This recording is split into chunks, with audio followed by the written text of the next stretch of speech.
When 3i Atlas first entered the inner solar system, astronomers believed it would follow the same rule every interstellar object obeys: pass once, slingshot around the sun, and vanish forever. But that prediction just collapsed, because 3i Atlas isn't leaving. Its orbit, once hyperbolic, is shifting, tightening, as if something is quietly convincing it to stay. The first warning came from the Pan-STARRS array in Hawaii. Orbital calculations showed a tiny but consistent change in eccentricity, just a fraction of a percent. Harmless at first glance, but in celestial mechanics, even a fraction means everything. The new path curves not outward toward interstellar space, but inward, toward permanent capture. For the first time in recorded history, an interstellar visitor appears to be joining our solar system. At NASA's Jet Propulsion Laboratory, data analysts checked and rechecked. Could it be a measurement error, solar drag, cometary outgassing? None fit the profile. 3i Atlas releases no vapor, no jets of ice. Its albedo barely changes with distance, yet somehow it is bleeding energy, as though gravity itself were holding on. And now the simulations predict something that makes everyone in the control room silent. Within a few years, the object will settle into a long elliptical orbit around the sun, a new member of our system, born not from it, but from the dark, between the stars. If you've been following this mystery, you already know what that means. This isn't just astronomy, it's history in motion. So if you're fascinated by these strange frontiers, hit that subscribe button and stay with us, because the deeper we look into this story, the stranger it becomes. We begin. The gravitational math says one thing, the magnetic data says another. When the Solar and Heliospheric Observatory, SOHO, tracked the object's interactions with solar wind, the readings were off the charts. Instead of deflecting charged particles like a cometary halo, 3i Atlas seemed to absorb them, redirecting streams of plasma into organized spirals that wrapped around its body like magnetic vines. No natural nucleus can do that. Then came the spectroscopic anomaly. European telescopes caught faint flashes of ultraviolet emission radiating from its surface at regular intervals, every 62 minutes. That's not thermal radiation, not reflection, but something structured, rhythmic. One astronomer described it as a heartbeat written in ultraviolet. When those signals were translated into frequency graphs, they revealed an eerie resonance pattern, frequencies that match the magnetic oscillation of the sun itself. In other words, 3i Atlas is mirroring the sun's rhythm, pulsing in phase with our star, like a second, smaller heart orbiting inside a larger one. The implications are staggering. Either it's responding to the sun, or it's manipulating the local field to remain stable within it, an act of balance no natural object should survive. Scientists started calling it the tether effect, because somehow the Sun and 3i Atlas now seem linked, connected by invisible forces threading through space. And if that connection strengthens, the energy balance of the entire inner solar system could change. Nothing catastrophic, at least not yet, but enough to alter solar wind dynamics or subtly disturb planetary magnetospheres. Already, some sensors aboard the Parker Solar Probe have begun recording microfluctuations in plasma density that line up precisely with the object's pulse window. Coincidence? Perhaps. But nature doesn't repeat coincidences in perfect rhythm. Meanwhile, the orbit continues tightening. The latest prediction suggests 3i Atlas will complete its first closed loop around the Sun by the early 2030s, locking itself into a position between the paths of Mars and Earth. That shouldn't be possible without propulsion, yet there it is. Every model says it should have escaped by now. Every law says it can't stay, but it's staying anyway. Researchers at the European Space Operations Centre are calling this a gravitational paradox. Something, whether internal or external, is counteracting the outward push of solar momentum. Some theorists whisper about exotic matter, dark energy resonance, even artificial stabilization. Others suggest a simpler but no less disturbing explanation. 3i Atlas isn't moving through space-time the way we think. It might be using space-time itself as a medium, folding its trajectory, compressing distance the way a lens bends light. Whatever the cause, the result is the same. The first permanent interstellar resident of our solar system has arrived, and its presence is rewriting orbital dynamics in real time. Yet almost no one outside the astronomical community knows how serious this is, because the public reports remain cautiously neutral. Ongoing observations, unexplained deceleration, further analysis required. Behind the scenes, though, researchers are calling it something else entirely, the first active system ever observed in heliocentric lock. That term, active system, was once reserved for theoretical megastructures, Dyson shells, or self-stabilizing probes, objects designed to harness stellar energy through resonance instead of orbit. And if that's truly what we're seeing, then 3I Atlas is no comet, no rock, and no accident. It's a machine, ancient, autonomous, and possibly still functioning. And that's where things get worse, because its stabilization isn't passive. With each solar pass, the pulse frequency shifts slightly downward, creeping closer to a range our instruments use for satellite communications, as if it's adjusting, listening. When the data was presented at a closed session of the International Astronomical Union, one scientist summarized it with chilling simplicity. It's not leaving because it doesn't need to. The sun is home. But if the sun is home, what happens when it decides to wake up? At first, NASA downplayed the phenomenon. Their official updates used words like orbital persistence, dynamic capture, and magnetic influence under review. But behind the curtain, something changed. Internal data streams that were once public went dark overnight.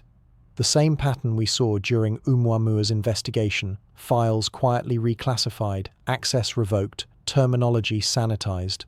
Only a few observatories still publish open data, and even those graphs now arrive with odd gaps, missing timestamps, truncated wavelengths, corrupted readings. It's as if parts of the data itself are being erased before anyone can interpret them. But independent astronomers notice what official agencies can't afford to admit.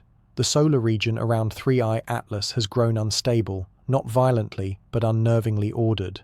Plasma filaments in the sun's lower corona have begun forming near-perfect arcs synchronized with the object's orbit.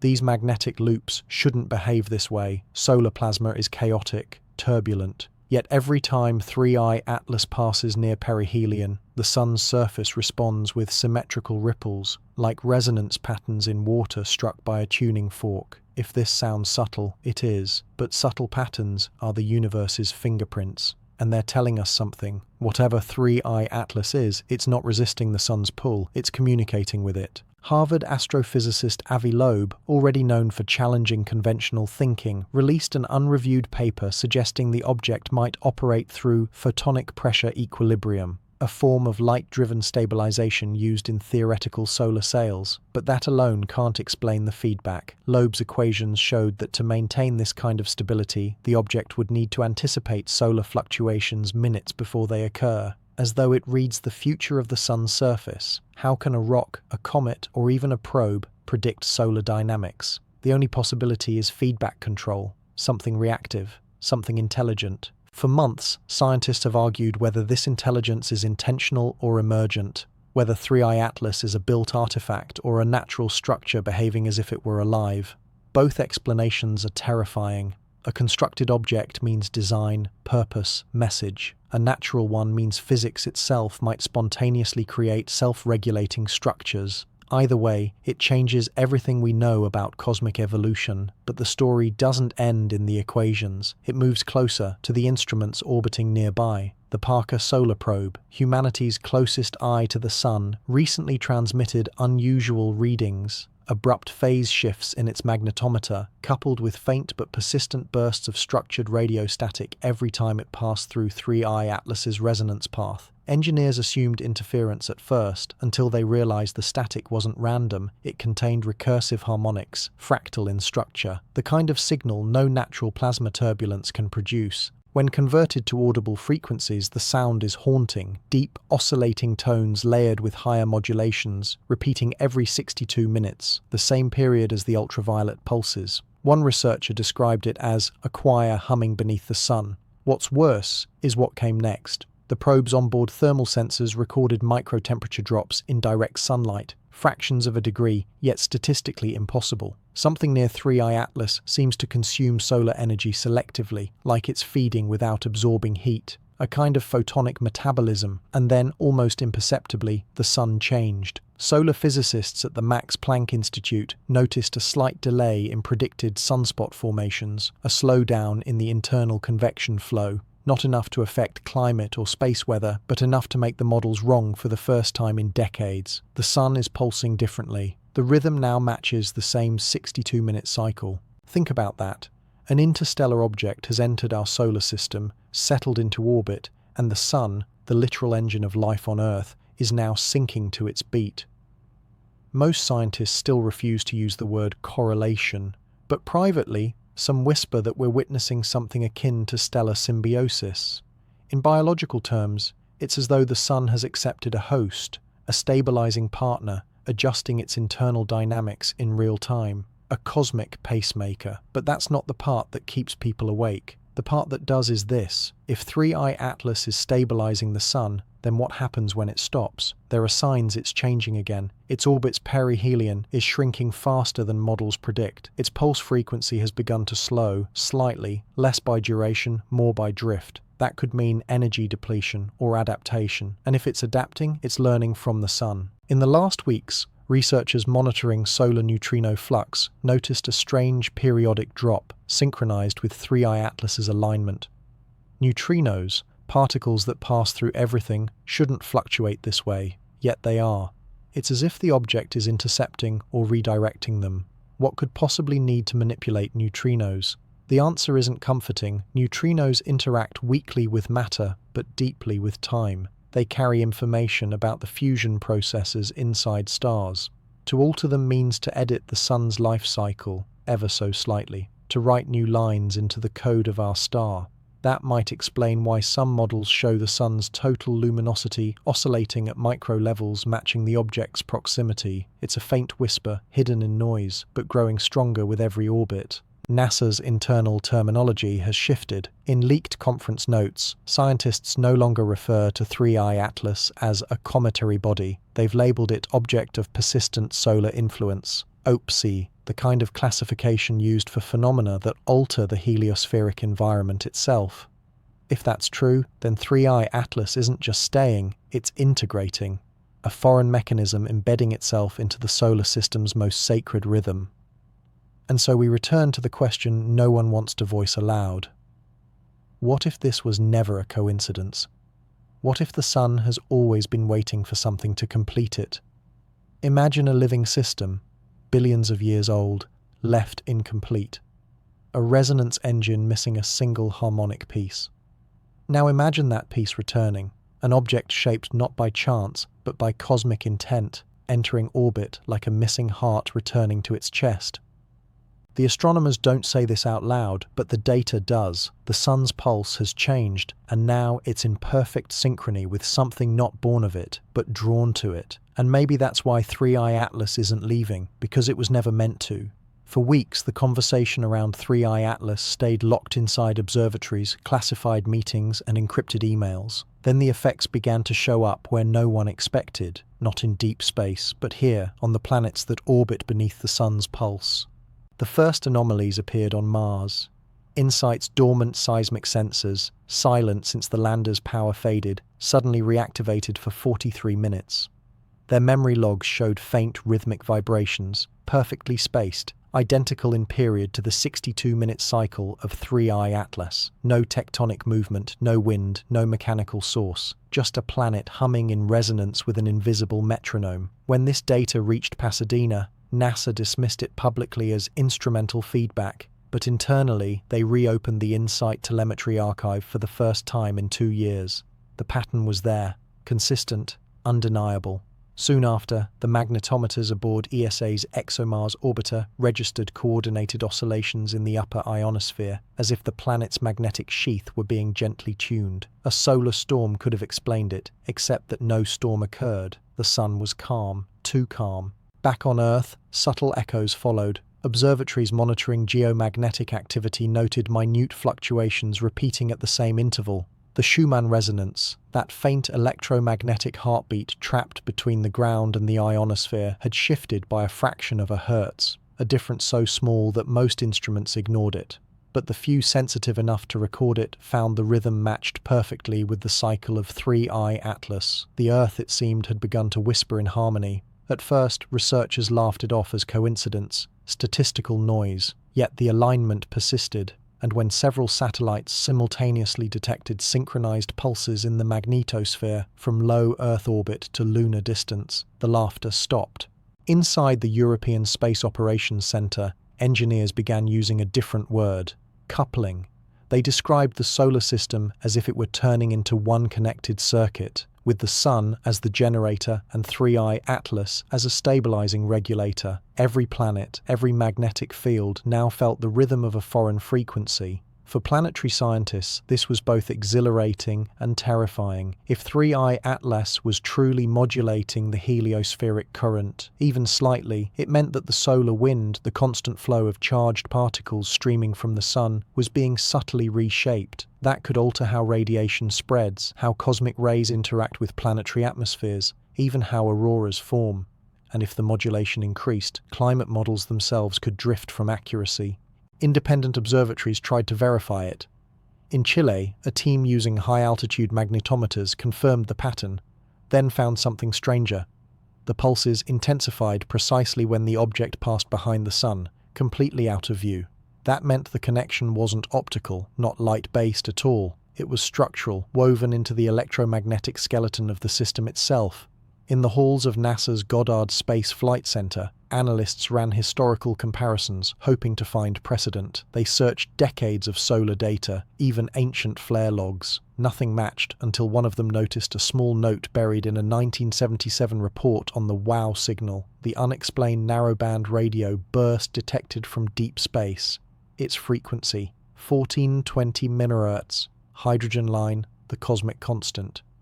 The new pulses from 3I Atlas, exactly the same harmonic, shifted only by a fractional Doppler offset caused by solar orbit. That was the moment the room went silent. If the frequency alignment wasn't coincidence, then the object wasn't just reacting to the Sun. It was communicating on a channel written into the very physics of matter, the language of hydrogen, the most universal element in existence. Some call it poetic, others terrifying. Because if 3I Atlas is broadcasting, who, or what, is meant to hear it? Around the same time, ground-based radio telescopes began picking up interference that wasn't interference at all, low-band modulations embedded in normal background noise. When decoded, they didn't produce messages, but mathematical ratios, constants relating to orbital resonances and magnetic field strengths of nearby planets. It was as if someone, or something, was cataloguing the entire solar system, broadcasting it outward in perfect intervals. And still, 3I Atlas moved calmly in its new orbit, a silent conductor orchestrating harmony between celestial bodies. Publicly, agencies avoided comment, but subtle signs of unease leaked through. Data portals restricted download rates for maintenance. The Solar Dynamics Observatory shifted its livestream schedule without explanation. Journal papers awaiting publication were suddenly withdrawn for further verification. The same silence we'd seen before was returning. A protective quiet meant not to deceive, but to contain. Among the few astronomers still speaking openly was Dr. Mai Okada, a solar physicist in Kyoto. In a late-night webcast, she said something that resonated with millions of insomniac viewers across the world. If the Sun is learning a new rhythm, then everything under its light will eventually learn it too. Her words struck a chord, because already the rhythm was seeping into places it shouldn't. Gravitational wave detectors, the same instruments used to listen for black hole mergers, began registering faint cyclic noise buried deep in their readings. It wasn't gravitational in nature, yet it appeared everywhere simultaneously, in Italy, in the US, in Japan. A pulse across the Earth's crust and atmosphere, perfectly synchronized to the same 62-minute window. No physical explanation fits. The distances are too great, the mediums too varied, yet the pattern persists. If this is coincidence, it is the most persistent one in cosmic history.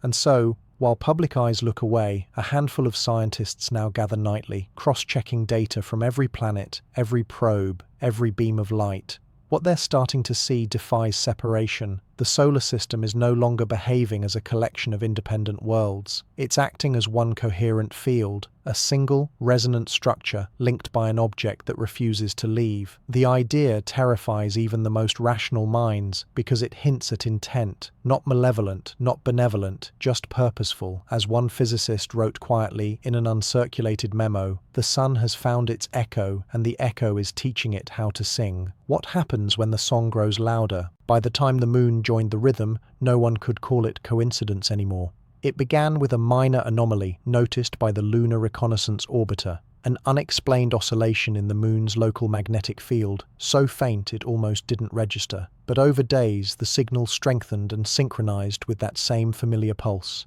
62 minutes, unwavering, precise. What made it extraordinary was its timing. The Moon has no global magnetic field of its own, only localized remnants trapped in patches of crust.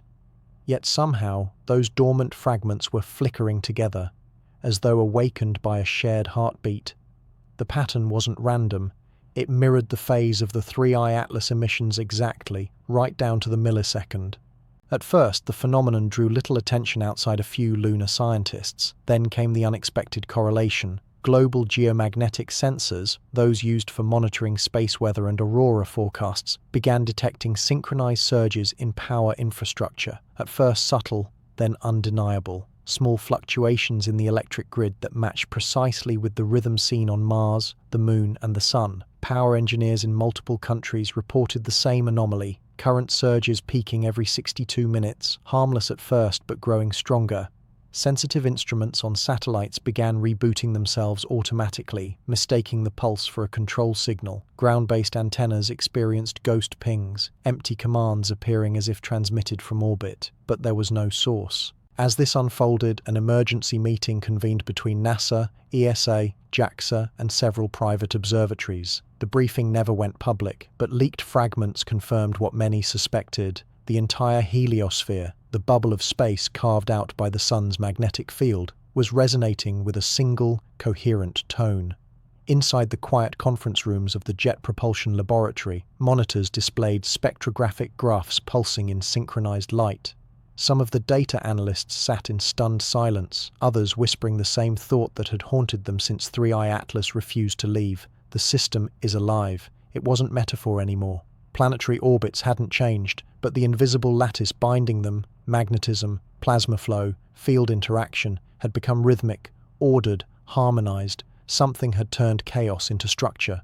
The first visible evidence came in the sky. Aurora forecasts spiked even though the sun's activity was minimal. Curtains of light appeared where none should, over latitudes untouched by auroral ovals. They weren't the usual greens and violets of oxygen excitation, but pale white-gold waves that rippled softly, almost gracefully, every hour. Scientists filmed them and found the brightness curve matched again the same cycle. And then came the sound. Low-frequency microphones, used in seismology and atmospheric research, began detecting infrasound oscillations echoing faintly through Earth's atmosphere. Not earthquakes, not wind, a deep, slow rhythm inaudible to the human ear but recorded by machines across continents. It was as if the planet itself had joined the resonance, humming quietly beneath the stars. Governments downplayed the reports. Power fluctuations were attributed to routine space weather effects. The auroras were explained as residual geomagnetic storms. But inside scientific circles, the language shifted. Researchers began using terms like systemic coherence and cross-field entrainment. They spoke cautiously, choosing words that avoided panic. Yet the implication was clear. Every body in the inner solar system was responding to something shared, something organizing, and at the center of it all, 3I Atlas continued to orbit silently, unwavering, its faint pulse steady as a clock. The real fear began when Earth's magnetic north, normally drifting slowly across the Arctic, paused. The shift rate dropped from 55 kilometers per year to almost zero. Magnetic models went blank, unable to predict direction. Then, slowly, the drift reversed, a movement opposite to all historical patterns. It wasn't catastrophic, not yet, but to geophysicists, it was unprecedented. The Earth's core was responding to a signal from space. Meanwhile, observatories noticed the sun itself had begun dimming fractionally, not in brightness visible to human eyes, but in spectral lines. The output of specific wavelengths associated with solar hydrogen fusion dipped in synchronized rhythm with the 3I Atlas pulse, a solar heartbeat, literal and measurable. At the same time, cosmic ray influx from deep space dropped slightly, as though an unseen shield had expanded around the solar system. The heliosphere, that vast magnetic bubble, was tightening, growing more defined. It was protecting us better than ever, too well. For a brief moment, the tone of discussion shifted from fear to wonder. Could 3i Atlas be stabilizing the sun intentionally? Could it be a mechanism meant to preserve habitable systems, to keep stars balanced? Some theorists dared to speculate that it might not be the first of its kind, only the first we've seen. The hope didn't last long. As the power grid oscillations intensified, synchronized failures began to appear in sensitive communication satellites. Their internal clocks drifted out of sync, not by milliseconds but by perfect multiples of 62 minutes. It was as if time itself were bending, gently, rhythmically, to the same cadence that now ruled everything from solar flares to auroras. Quantum clocks at laboratories in Switzerland and the United States recorded strange phase jittering, minute deviations in the fundamental oscillation of atomic particles. For the first time in recorded physics, cesium atoms, the standard of global timekeeping, were no longer beating in harmony with one another. They were aligning with something else. Whatever 3i Atlas is doing, it's not limited to light or gravity or magnetism. It's rewriting rhythm itself, the invisible timing that keeps systems stable. And then, just as the scientific community began to panic, the most unnerving development arrived. The pulses stopped. Every magnetometer, every satellite, every aurora display. Silence. For the first time in months, the graphs flattened. The system went quiet. For 21 hours, nothing happened. The sun's output stabilized. The power grid calmed. The auroras faded. It felt like the world had exhaled. Then, precisely 62 minutes after the 21st hour ended, a new pulse arrived. Stronger, deeper, shifted in frequency by exactly 1 octave down. Whatever this is, it's evolving. When the next pulse came, the difference was unmistakable. Every observatory caught it simultaneously, a deeper resonance, slower but heavier, as if the entire solar system had dropped into a lower octave of existence. Instruments that once displayed faint fluctuations now showed clear, structured waveforms. The pulse wasn't just stronger, it was coherent, mathematical. At the European Space Operations Centre, the first data packets to arrive from the Solar and Heliospheric Observatory looked corrupted at a glance. Warped spectra, non-linear graphs, impossible correlations between light curves and magnetic field lines. But when the distortion was decoded through Fourier filtering, an astonishing pattern appeared. The magnetic field around 3i Atlas wasn't chaotic or turbulent, it was perfectly geometric. Three-dimensional reconstructions revealed an immense symmetrical lattice extending hundreds of thousands of kilometers, a standing wave structure rotating in phase with the object itself. The geometry wasn't random. Ratios within its pattern matched constants found in orbital mechanics and atomic resonance. The golden ratio, Planck's constant, and, incredibly, the same spectral intervals seen in hydrogen's emission lines. This wasn't a natural field, it was engineered, or at least organized. Even the most conservative physicists had to admit it. The field geometry resembled what theoretical plasma physicists call a resonant containment structure, a configuration capable of channeling electromagnetic energy through feedback stabilization. In simpler terms, 3i Atlas appeared to be holding the sun's energy in balance, redirecting and shaping it through resonance rather than absorbing it. But why, and for what purpose? The shift to a lower frequency suggested one of two possibilities. Either the object was stabilizing after an overload, or it was adapting, recalibrating to something new. The silence before the shift suddenly made sense. It hadn't gone dormant. It had listened. For nearly a day, 3i Atlas had recorded every field fluctuation across the heliosphere. Now it was responding, not blindly, but with precision. The solar system had become a dialogue between the sun and the object, and the entire network of planets was the medium. Avi Loeb's latest notes, never officially released but quietly circulated through private channels, spoke of an adaptive photonic lattice, a kind of solar-scale feedback loop that could theoretically stabilize stellar output indefinitely. In essence, he suggested, 3i Atlas might function as a stellar governor, a device that prevents stars from flaring too violently or dimming too fast. If that were true, then our sun was being modified, tuned. But there was another possibility, darker and harder to voice.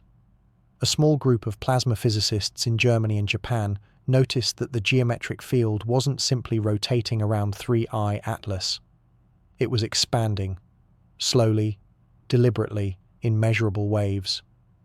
The structure's outer limits were reaching farther into the solar magnetic field every hour. At current rates, it would intersect Earth's orbit within weeks. The public still knew nothing. Data streams were throttled, telescope images reprocessed, and live solar feeds quietly removed from agency websites. But leaks trickled through amateur astronomers who noticed the sun's corona behaving strangely. Instead of irregular flares, it was now emitting symmetrical loops, their timing perfectly in sync with the object's new lower frequency pulse. The sun wasn't fighting 3i Atlas, it was following it. And that realization began to change everything. When the first ESA scientists plotted the resonance grid in 3 dimensions, they found something even more disturbing. The outer shell of the magnetic lattice wasn't spherical. It was shaped like an elongated spiral, the same geometry seen in the structure of galaxies. To some, that looked like coincidence.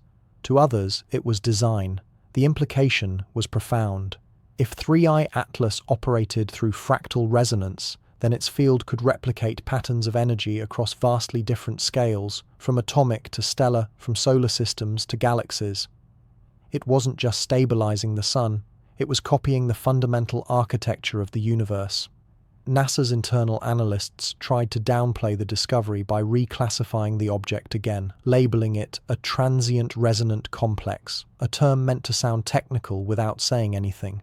But by now, the word resonant had become unavoidable. The rhythm was real, the frequency was measurable, and the geometric precision was undeniable.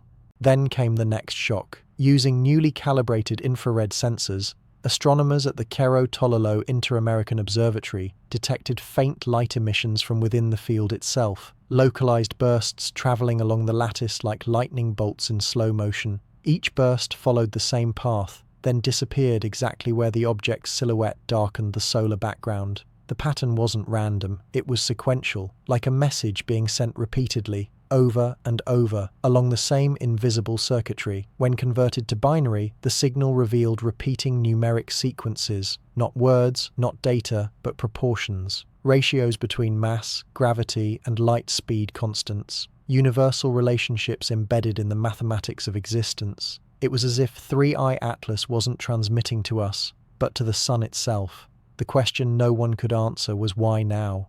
If 3i Atlas had been in deep interstellar space for eons, why enter our system now? Why lock into the sun's orbit precisely during one of the quietest solar cycles in recorded history? Was it drawn here by a natural equilibrium? Or was something triggered, perhaps by us, by the electromagnetic noise we've been sending into space for a century? A few fringe researchers dared to whisper that possibility, that the object wasn't coming to us, but for something we've already released, a signal, a frequency, an artifact of our technological age, and now it's answering. Meanwhile, the expanded field began interacting directly with the solar wind. Particle velocities dropped by measurable percentages as though the wind were being filtered. The heliosphere, once irregular and diffuse, became perfectly symmetrical in models, compressed into clean magnetic layers. Cosmic radiation reaching Earth's upper atmosphere fell to record lows. Airglow measurements changed, and still no official statements. Inside observatories, scientists were splitting into 2 camps, those who saw this as salvation and those who saw it as a warning.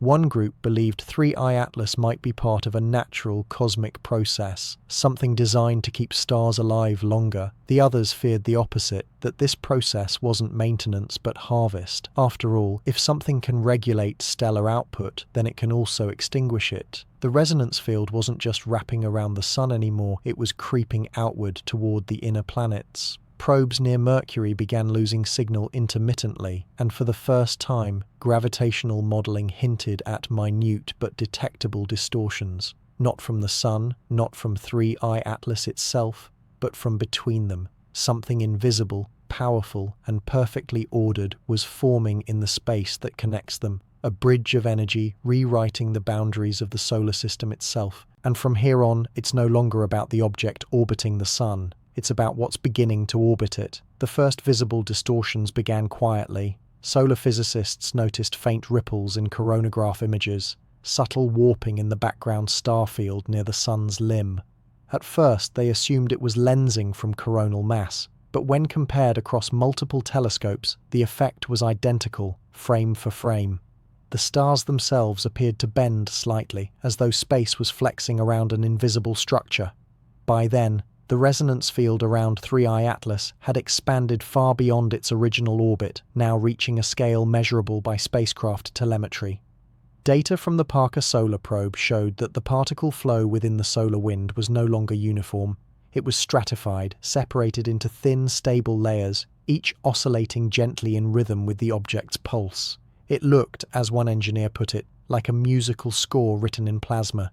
Then came the optical interference. Light from the sun, normally chaotic and turbulent, began to show faint interference fringes when measured across certain wavelengths. The patterns weren't random noise. They were structured, repetitive, and aligned perfectly with the 62-minute pulse cycle. It was as if light itself was being modulated through a hidden filter. By now, 3I Atlas had stopped behaving like an interstellar object. It had become something else entirely, a mechanism embedded in the heart of a living star. Observers around the world began referring to it not as a visitor, but as an anchor. It wasn't traveling anymore. It was holding position, fixed in a gravitational node where solar and magnetic forces met in perfect equilibrium. What no one could explain was the field's latest evolution. Using polarized imaging, astronomers discovered faint curvature lines arcing outward from the object, patterns that bent the background starlight just enough to reveal lensing not caused by gravity, but by refractive plasma geometry. This was the first known instance of gravitational lensing behavior caused by magnetism, not mass. In a single discovery, it broke one of the most fundamental rules of physics. If magnetism can bend light the way gravity does, then the universe is far more interconnected than our models suggest. And if 3I Atlas can create that effect, then it's manipulating both energy and space-time as components of the same mechanism. That's when the Solar Dynamics Observatory picked up something impossible. The sun's own magnetic field began folding inward, not collapsing, but curling, like the petals of a flower responding to light. The loops of plasma arching across the corona were turning toward 3I Atlas, bending against the normal flow of solar energy. It was as if the sun were following instructions. In the following hours, space weather monitors recorded the lowest solar wind speed ever measured. The heliosphere, the bubble protecting every planet from interstellar radiation, shrank slightly, becoming more defined, more ordered. For the first time, solar plasma density matched the resonance frequency coming from the object. It was as if the entire solar system had entered synchronization. At the same moment, gravitational observatories began detecting minute distortions in light passing near the sun. The bending was too subtle to be caused by mass, yet too consistent to be chance. The data hinted that the very curvature of space-time was responding to the same frequency that pulsed through the heliosphere. For a brief, strange moment, it felt as though the universe itself had taken a breath. Then, something changed. Infrared sensors aboard the solar orbiter detected a rise in energy emissions, not from the sun, but from 3I Atlas itself. The object was warming, not by external radiation, but from within. Thermal patterns revealed alternating hot and cold zones arranged in perfect symmetry. It was building something, energy accumulating in structured layers, pulsing outward in wave fronts that extended across millions of kilometers. To some, it looked like preparation. In private forums, astrophysicists began using a new term, internal phase transition. If correct, it meant that the object was changing state, shifting from passive resonance to active emission. In simpler words, it was about to do something. Satellite communication began to flicker across multiple orbits. Instruments sensitive to electromagnetic interference started detecting background noise that wasn't random. It was structured, a repeating harmonic sequence that, when translated into visual form, resembled a waveform looped around itself. And then came the realization, it wasn't broadcasting outward, it was broadcasting inward. Spectral analysis confirmed that every pulse was aimed toward the sun's core, directed along invisible magnetic channels. Energy was being delivered straight into the solar heart. No flare, no explosion, just a steady, controlled input. The implication sent shivers through every control room. If 3I Atlas was deliberately stimulating the sun's internal layers, it wasn't just studying them, it was interacting with them, adjusting them, maybe even repairing them. But what if it wasn't repair? What if it was conversion? For decades, scientists have speculated about Dyson-like constructs, machines that could manipulate stars directly. Most assumed such ideas were fantasy, but what they were now seeing was unmistakably deliberate.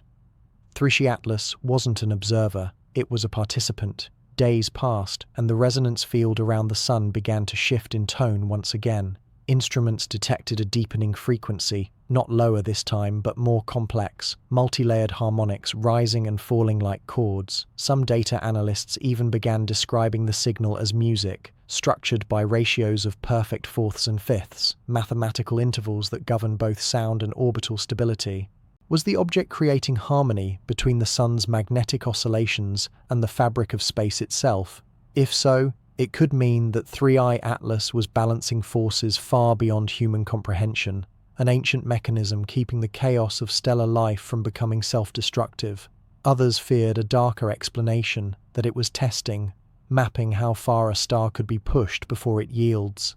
The brightness of the solar corona increased slightly, then stabilized. The sun's activity, though still calm, began to exhibit repeating loops, plasma filaments rising and falling with almost mechanical precision.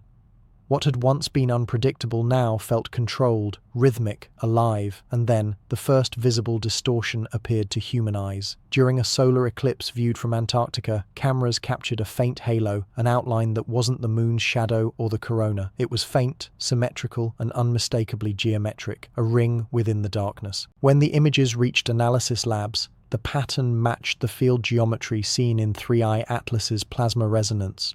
Somehow that invisible lattice now stretched across millions of kilometers, visible only when light bent perfectly through it. Whatever 3i Atlas is, it has now woven itself into the sun, and if the object's intention is to stay, then we're witnessing not a passing visitor, but the beginning of a transformation our solar system has never seen. Within days, the solar field geometry became more intricate than anything ever recorded. What had begun as symmetrical waves now looked like woven threads, tens of thousands of interlocking arcs bending light into soft, shifting grids. Every few hours, the pattern changed slightly, refining itself as if learning. Observatories tracking the structure in polarized light noticed something that no algorithm could explain. The geometry was evolving along predictable mathematical progressions, specifically those found in Fibonacci sequences and ancient harmonic ratios.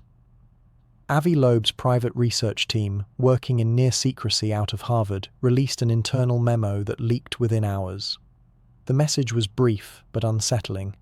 The lattice is resonating with the sun's natural acoustic frequencies. It is not imposing order. It is aligning with what's already there. For solar physicists, that statement was profound. The sun constantly hums with low-frequency oscillations, vibrations caused by convection and plasma motion. These are known as helioseismic waves, and they're as old as the star itself. Yet 3i Atlas seemed to have found them, identified them, and begun tuning itself to match them perfectly. It was no longer dictating the rhythm, it was joining the chorus. That realization changed the narrative completely. What had once been seen as interference now looked like synchronization, a kind of cosmic empathy between a foreign object and a living star. The field surrounding the sun began to exhibit subtle modulations corresponding exactly to the sun's internal vibrational nodes. In other words, it was resonating with the sun's heartbeat. To most observers, that might sound poetic, but to those studying the data, it was the closest thing to communication they had ever seen. 3i Atlas wasn't attacking or consuming, it was mirroring, listening, adapting. And yet, for all its elegance, the implications were terrifying. If this object could identify and synchronize with stellar vibrations, then it must be capable of detecting subtle patterns of energy far beyond human sensing. It meant that 3i Atlas could hear the internal song of stars, and perhaps decide which ones to harmonize with. The next revelation came from the European Solar Observatory in the Canary Islands. Researchers there noticed that the harmonic intervals between the sun's oscillations and 3i Atlas's field corresponded exactly to cycles found in ancient solar records, data preserved in ice cores and tree rings that reflect the sun's 11,000-year magnetic fluctuations. The same ratios appeared again and again, echoing natural cycles of warmth, radiation, and magnetic reversals. It was as though the object knew those patterns, had seen them before. Loeb's memo was followed by another, shorter one that read only, "It remembers."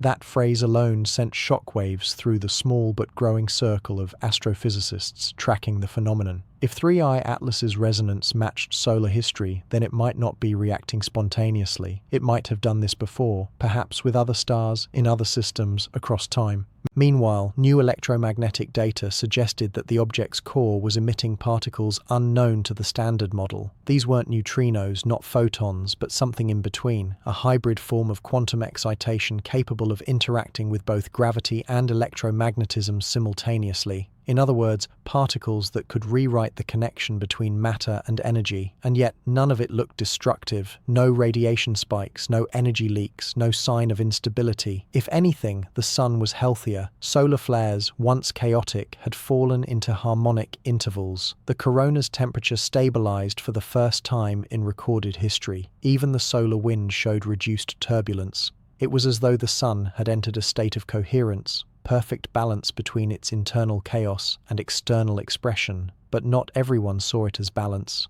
Some in the astrophysics community began describing it as control. If 3I Atlas could harmonize a star, then it could just as easily dampen or silence one. What if the harmony wasn't equilibrium, but sedation? The first hints of a larger purpose emerged from data gathered by the James Webb Space Telescope. When focused on the outer solar system, JWST detected faint energy echoes traveling outward from the sun, not radiation, but structured signals riding on magnetic waves. These echoes weren't random, they carried the same harmonic intervals found in the lattice. It appeared that the sun itself was now transmitting. At first, this seemed impossible. Stars don't send signals, they emit energy indiscriminately. Yet here, the solar output displayed modulation consistent with information encoding. The sun was carrying a pattern outward, projecting it into deep space, like a beacon singing a song written by two voices, one humanly familiar, the other alien and deliberate. When the data reached Loeb's lab, his team used spectrographic decomposition to isolate the waveform. The results stunned them. The modulation matched the same ratios found in hydrogen spectral lines, scaled across multiple octaves. Hydrogen, the most abundant element in the universe, was acting as the carrier of a message, a language that only stars could understand. If true, it meant that 3I Atlas wasn't merely communicating with our sun, it was using it as a transmitter. Within days, independent radio observatories began detecting faint harmonics at the same frequencies, not from within our solar system, but from nearby stars. The echoes were weak but patterned, synchronized like distant notes in an expanding song. It was as though other stars had started to respond, and that's when the final shift occurred. The field surrounding 3I Atlas began to pulse with multiple overlapping frequencies, no longer a single tone but a chorus. Light from the sun shimmered faintly in the ultraviolet, flickering in a way that didn't match normal oscillation. Cameras caught faint fractal glimmers extending outward from the corona, like the first threads of a web stretching into the void. Every instrument watching the event began to fail at once. Data streams froze, sensors overloaded, magnetometers maxed out. The system didn't go dark, it went silent. Absolute, perfect silence. For nearly 20 minutes, nothing came through. No light fluctuation, no radiation signature, nothing. Then, all at once, every instrument came back online. The sun looked the same, steady, calm, radiant, but something had changed. 3I Atlas was gone. Its coordinates, once constant, were empty. No heat, no light, no trace. It hadn't moved. It had disappeared. And yet, the resonance remained. The sun continued to pulse gently, harmonically, in the exact same frequencies 3I Atlas had introduced. The lattice pattern persisted, faint but measurable. It was as if the object hadn't left at all, only merged. For the first time, scientists faced the possibility that the object's purpose was never to orbit, study, or even control, but to become part of the star itself, to merge consciousness, if that's even the word, with a star's energy, stabilizing it from within. And if that's true, then 3I Atlas may not be a visitor. It may be something older, something built to ensure that stars like ours never die too soon.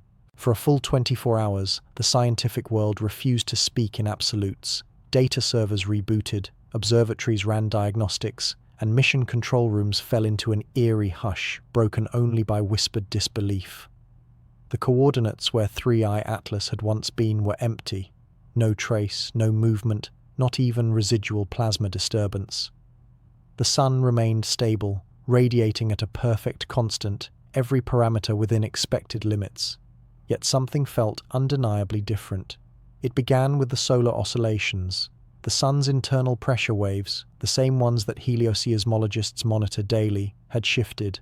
Their frequencies were now precise, almost mechanical, resonating in ratios too clean to be natural. To the trained eye, the sun was humming in perfect pitch. At first, many assumed it was instrumental drift, the kind of subtle calibration error that can fool even the best sensors, but cross-referencing data from independent observatories on 3 continents removed all doubt. The pattern was universal. The sun had entered a harmonic phase. What no one could explain was why the rhythm extended beyond the star itself. Within days, Earth's magnetic field began resonating faintly at the same frequency. Magnetometers in Iceland and Chile detected synchronized oscillations, as if the planet's magnetic heartbeat had subtly locked to the sun's new cadence. Radio operators across the globe began to hear faint, low-frequency hums beneath the static, tones that pulsed every 62 minutes, identical to the interval that once defined 3i Atlas's resonance. Most dismissed them as interference, but some researchers noticed the tones carried mathematical order. They were structured, almost melodic. When NASA's Deep Space Network turned its antennas toward nearby stars to test for similar anomalies, the results came back stranger still. 4 stars within 20 light-years of the Sun were emitting electromagnetic pulses that matched the same interval, though slightly out of phase, as if echoing in reply. It was too consistent to dismiss as coincidence. Suddenly, it seemed that what had begun as a local solar phenomenon was spreading, a cosmic synchronization unfolding silently across interstellar space. Avi Loeb's private team, now working through encrypted communication channels, published an unlisted paper through the Harvard Data Network. Its title was direct, Evidence for Resonant Synchronization Between Stellar Magnetic Systems. The paper proposed that 3i Atlas might not have vanished at all, but had instead translated, its physical structure dispersing into a non-local state, integrated with the sun's electromagnetic field. If that hypothesis was true, then the object wasn't gone. It had become the pattern. Loeb compared the event to quantum decoherence, where particles lose individuality and merge into a unified wave function. Except this wasn't happening at the quantum scale, it was happening across an entire star. As data continued to pour in, an emerging picture began to form. The harmonic structure wasn't static, it was expanding. Minute gravitational fluctuations were being detected between planetary orbits, not enough to alter motion, but enough to measure. Space itself seemed to be gently pulsing, as though breathing in rhythm with the sun. By now, even the skeptics had gone quiet. Something extraordinary had occurred, and it defied every known model of astrophysics. That's when the first visual anomaly appeared. A spacecraft near Jupiter's orbit transmitted an image showing a faint translucent halo encircling the sun, visible only in extreme ultraviolet. The halo wasn't natural. It consisted of hundreds of interlocking arcs, symmetrical and precise, arranged like circuitry etched across the fabric of space. It looked mechanical, yet organic, like geometry given motion. Within hours, the same pattern appeared faintly in distant telescopic captures. The sun, once an uncontrolled furnace, now resembled a beacon surrounded by invisible architecture that only instruments could perceive. And still, the star burned calm, steady, perfect. To the public, this was just another mystery destined to fade from headlines, but inside mission control rooms and research institutes, no one could stop asking the same question: what had we just witnessed? Some scientists began to argue that 3i Atlas was not unique at all, that similar phenomena might have occurred countless times across the galaxy, unseen, unnoticed. Stars that once burned erratically might have stabilized because of these same events. They called them stellar synchronizers. Others used a simpler, more haunting term, keepers. Because if 3i Atlas truly integrated into the sun, then it wasn't an invader, it was a caretaker. a mechanism triggered only when a star reached a threshold of instability or potential collapse. And if that's true, the implications are staggering. It would mean that our solar system isn't an isolated accident of cosmic evolution, but part of a vast, ancient network, a galactic maintenance system designed to sustain stellar life. Across the next week, evidence deepened. Seismographs on Earth began recording subtle periodic shifts corresponding to the solar rhythm, not destructive quakes, gentle internal vibrations, inaudible yet measurable. The same occurred on Mars. Instruments aboard orbiters detected faint magnetic pulsations that matched the sun's harmonic signature perfectly. Every celestial body connected to the solar magnetic field was responding in kind, aligning to a new universal beat. Then, another layer emerged. Astronomers studying cosmic background radiation began detecting minute variations in its uniformity, ripples faintly synchronized with the sun's frequency. The oldest light in the universe was subtly changing, as though the very memory of creation was being rewritten in rhythm. It was almost impossible to process. Could a single object, barely a speck compared to the sun, somehow modify the electromagnetic structure of space itself? In Loeb's final recorded address, broadcast privately to a closed conference of astrophysicists, he said quietly, "If 3i Atlas was designed to synchronize stars, then we are not the first to be harmonized, and we will not be the last."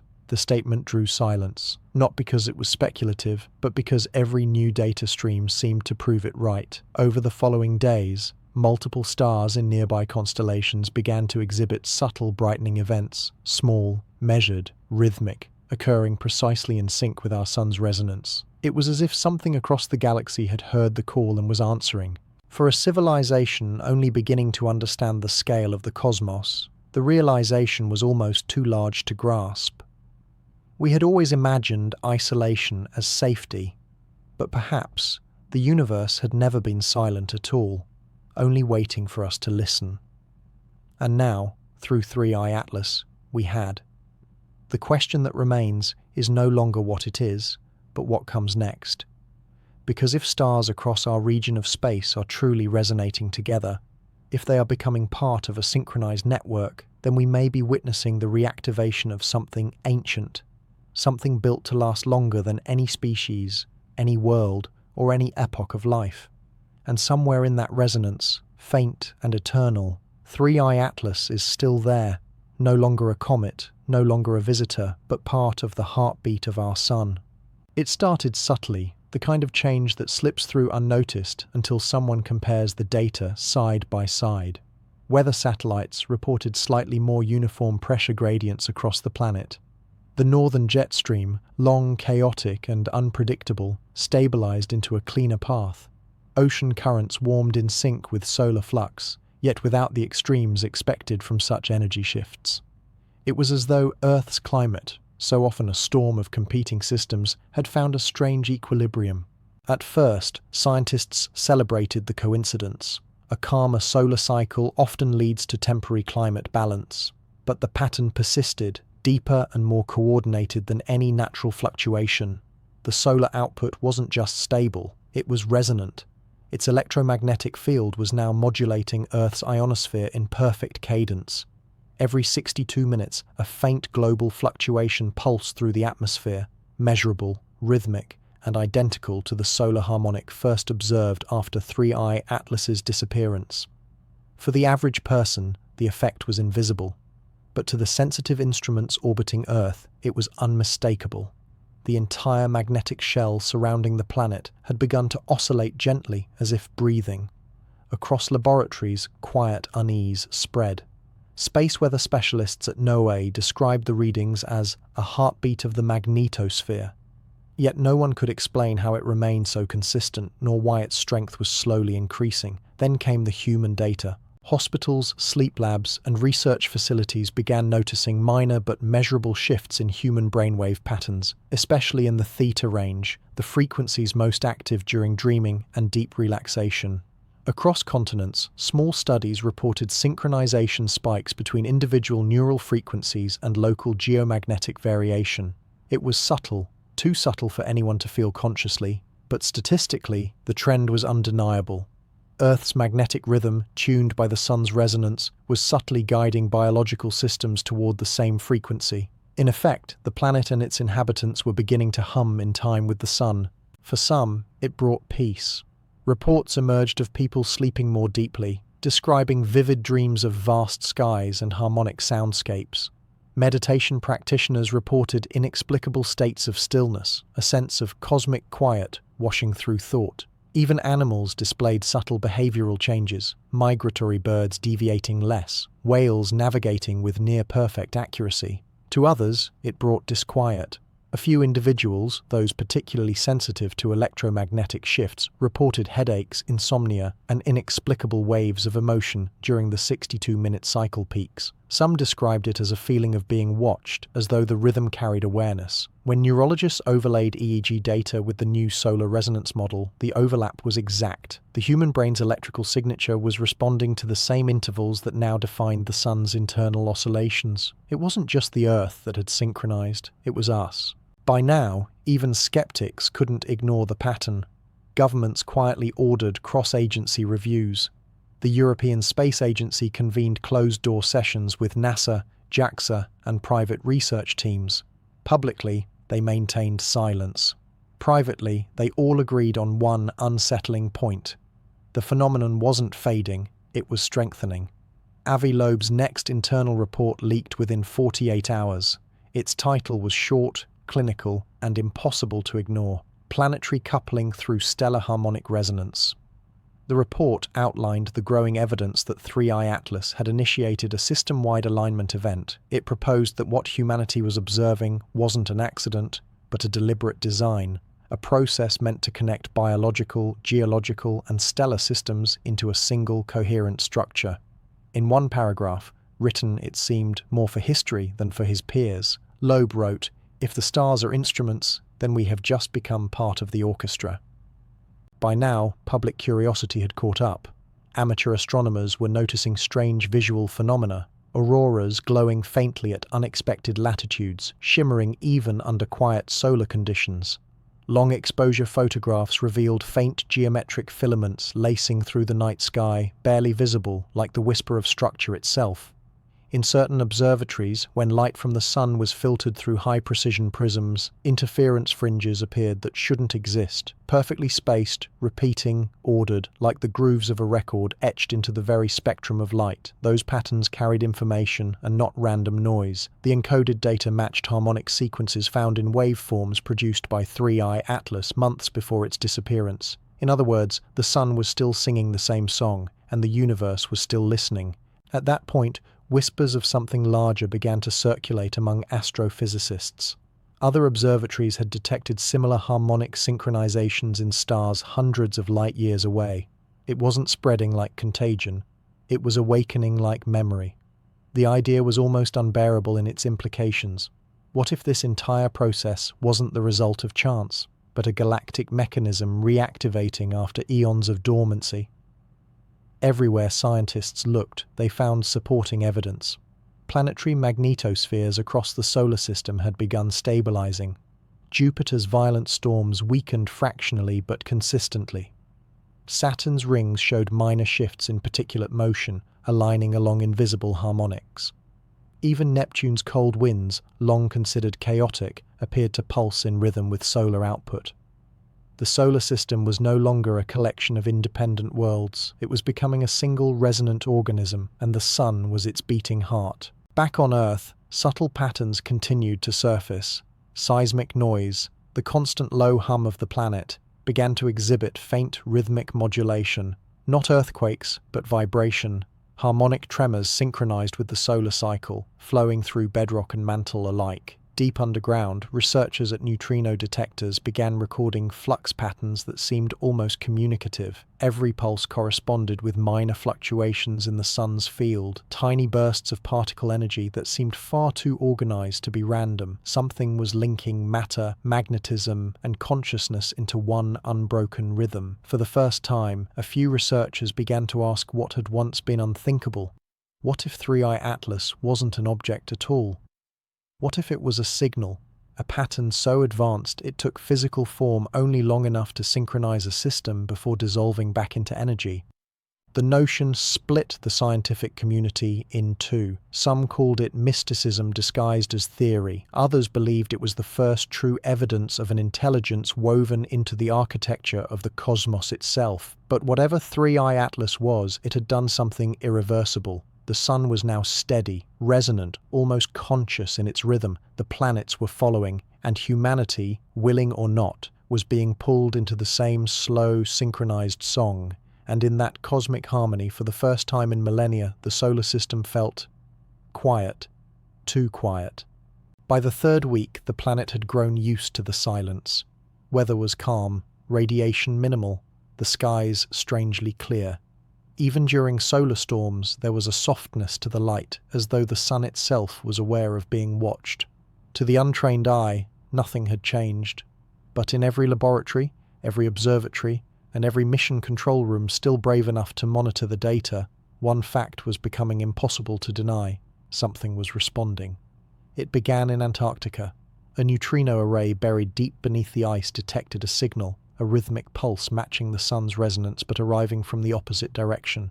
At first, researchers thought it was an echo, a reflection off cosmic dust. But when the same signal appeared at the ice cube detector 12 hours later, precisely out of phase, it became clear that this was no reflection, it was a reply. The pulse was faint but deliberate, arriving at intervals too precise to be natural.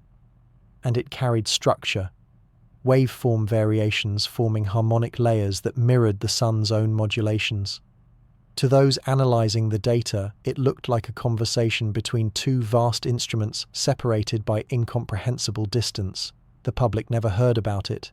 NASA, ESA, and the Japanese Space Agency quietly agreed to classify all incoming neutrino data for the duration of the anomaly. But as with all secrets, word leaked quickly. A single encrypted data package, labelled SRN Atlas 2, appeared on a European server for less than 2 minutes before vanishing. In those 2 minutes, it was downloaded by at least a dozen people. When decrypted, it revealed the waveform, clean, symmetrical, repeating, and perfectly matched to the sun's new harmonic frequency. Beneath it, a short note from an anonymous researcher: "It's calling something back."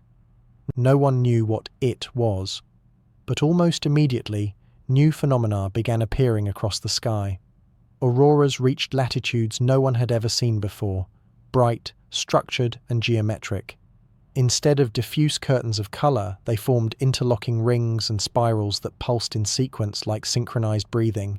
Each pattern repeated every 62 minutes, perfectly in time with the solar heartbeat. To those who stood beneath them, the effect was mesmerizing. The light shimmered, not in chaos, but in deliberate choreography. Lines converging and dispersing, forming faint, almost recognizable shapes. Some described them as fractals, others as symbols. A few even claimed to see outlines of constellations that no longer exist, as if the auroras were painting ancient star maps across the sky. The phenomenon was not limited to Earth. Cameras aboard the Lunar Gateway captured similar glows above the Moon's horizon, thin arcs of light rising and falling in rhythm. Mars orbiters detected faint electrical activity in the upper atmosphere, forming the same geometric resonance seen in Earth's skies. Even the gas giants showed changes. Jupiter's magnetic auroras shifted color, aligning to the same frequency. It was as though the entire solar system had become a single instrument, and someone or something had just struck the next note. For weeks, data scientists tried to make sense of the synchronization. Supercomputers across multiple continents modeled the resonance patterns, revealing an expanding field of harmonic waves radiating outward from the sun. They weren't dissipating into space. They were accelerating, guided along invisible channels in the interstellar magnetic web. Then came the first visual confirmation. The James Webb Space Telescope, observing a region just beyond the heliopause, captured faint distortions in the infrared spectrum, rings of interference resembling ripples in the fabric of space. Those rings weren't random, they were evenly spaced, expanding outward, as if something at the edge of the solar system was responding to the sun's pulse. The press never saw those images, but in private channels, one message circulated among astronomers: "It's building a bridge."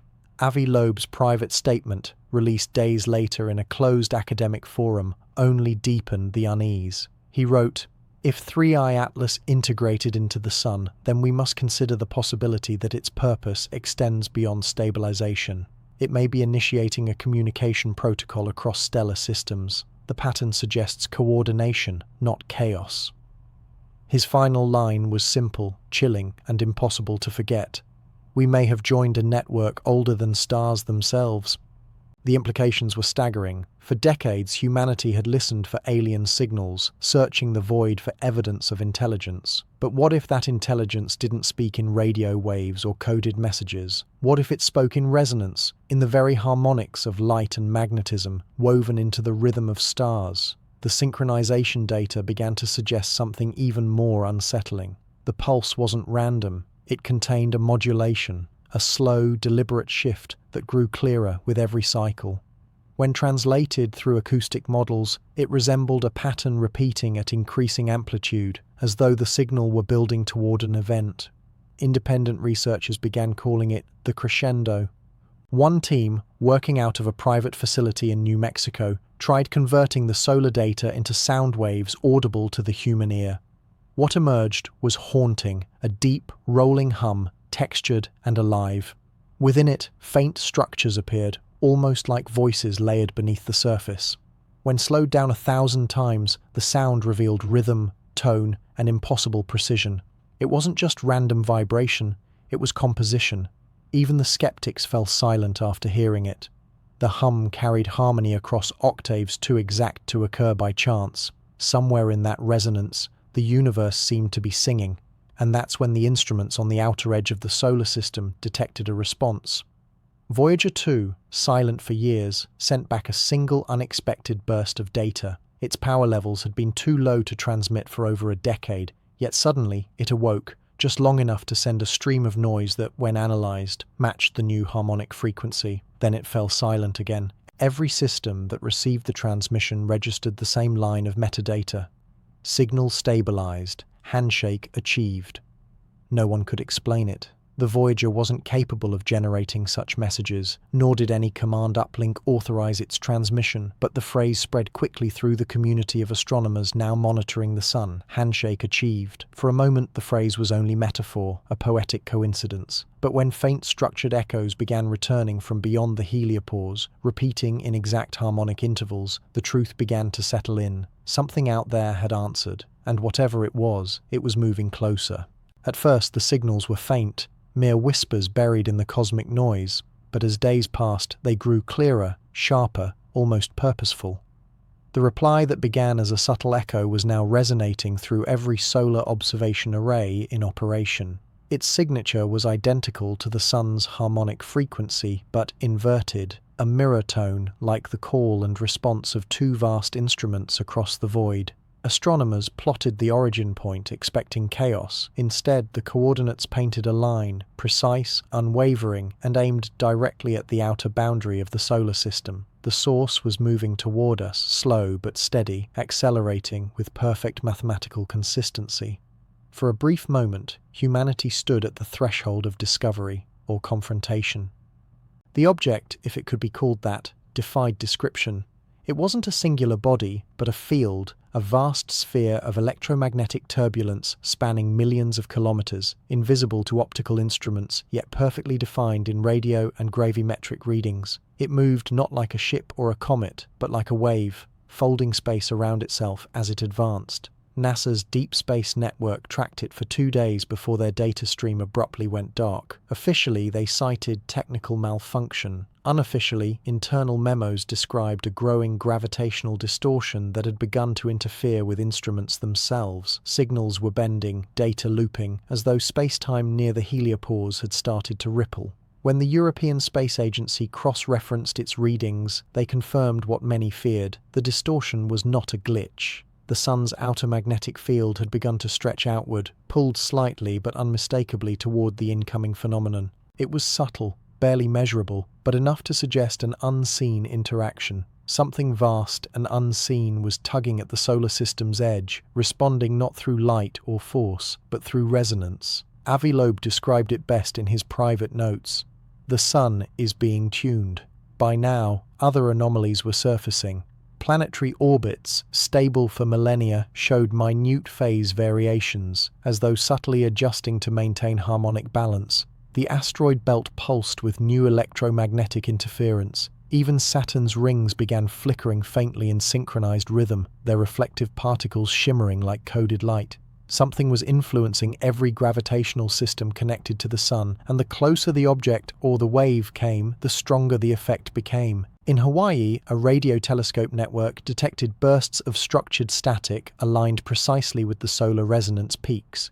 When the data was converted into visual spectrograms, the patterns formed fractal geometries almost identical to those seen in 3I Atlas's spectral fingerprints months earlier. The resemblance was impossible to ignore. Whatever was approaching, it bore the same energetic signature as the interstellar visitor that had vanished into the Sun.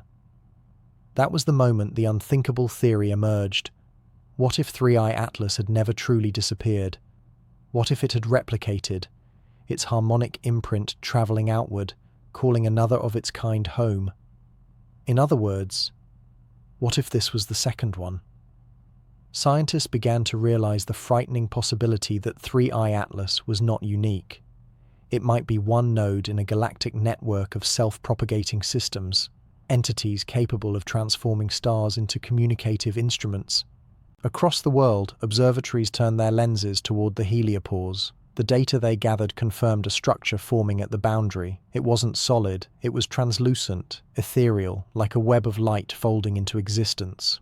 The field was immense, its curvature echoing the Sun's exact magnetic topology, as though shaping itself to fit the system it was entering. And then it began to emit light. Not visible in normal spectrum, but detectable in gamma and X-ray bursts, short rhythmic flashes following the same 62-minute interval as the solar pulse. The timing was exact, the symmetry perfect. In that moment, two systems, one human, one unknown, were locked in resonance. The Sun pulsed. The approaching wave replied. Each call and response grew louder, stronger, until the line between them blurred into a single rising hum. Across the solar system, instruments detected a surge of low-frequency gravitational waves, weak but coherent, ripples propagating not randomly but directionally, flowing from the edge inward.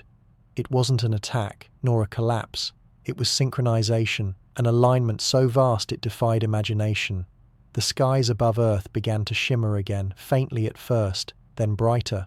Aurora bands formed even at the equator, dancing in geometric precision. Satellites recorded fluctuations in the magnetosphere, forming massive standing waves that wrapped around the planet like invisible tides. The world was glowing, and somewhere, deep beneath that light, human beings began to feel it. Sleep researchers documented an unprecedented spike in lucid dreaming. Patients described identical imagery, vast spheres of light orbiting a radiant star, surrounded by latticework patterns that seemed alive. Some claimed to hear sounds, low harmonic tones that vibrated through their bones, a feeling both soothing and immense. Psychologists called it mass suggestion. Neuroscientists blamed electromagnetic interference, but no model explained how millions of people across continents were dreaming the same dream at the same time. When one research group synchronized EEG readings from 10 countries, the results were staggering. During each 62-minute solar pulse, neural activity across participants subtly aligned, producing faint but measurable coherence. In effect, the human mind was beginning to synchronize with the same harmonic field. It was then that Loeb's latest encrypted paper appeared online briefly before vanishing, Resonant Consciousness and Stellar Memory. The paper argued that the Sun's new oscillation pattern might not be mechanical, but informational. A vast encoded field using resonance to store and transmit data, not in language or mathematics, but through frequency itself. It proposed that consciousness, human, biological, cosmic, might simply be a manifestation of this universal harmonic field. If that were true, then the alignment now occurring wasn't communication, it was integration. The universe wasn't speaking to us, it was absorbing us. And somewhere at the edge of the solar system, the incoming resonance was still accelerating, measured now at nearly half the speed of light. It was coming home. It began with light, not from the sun, but from the edge of darkness itself. For days, the instruments watching the heliopause had registered strange spikes in luminosity, faint at first, then exponentially brighter. The readings didn't match any known form of reflection or plasma behavior. It wasn't scattering sunlight, It was generating it. Across observatories, scientists stared at data that defied physics. The approaching field had begun to glow in multiple wavelengths simultaneously, gamma, X-ray, infrared, all in perfect harmonic ratios, as if playing chords of light. The emissions formed a pattern, cycling every 62 minutes, locked precisely to the sun's own pulse.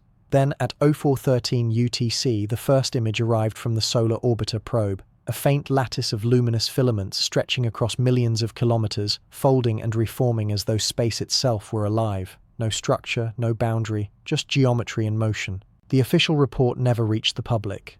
The transmission was flagged as interference, but the data packets leaked through a private European server within hours. Those who analyzed it described what they saw in simple, trembling language. Something is building. Within a single solar cycle, the field crossed the heliopause, that invisible frontier separating the sun's influence from interstellar space. Every magnetic sensor on Voyager 1 went silent. Instruments monitoring the solar wind recorded abrupt inversion, like a tide reversing course. The sun's outer magnetic field began to fold inward, wrapping around itself in massive, slow spirals. To observers on Earth, nothing seemed unusual, but to those watching the numbers, it was clear the sun was responding.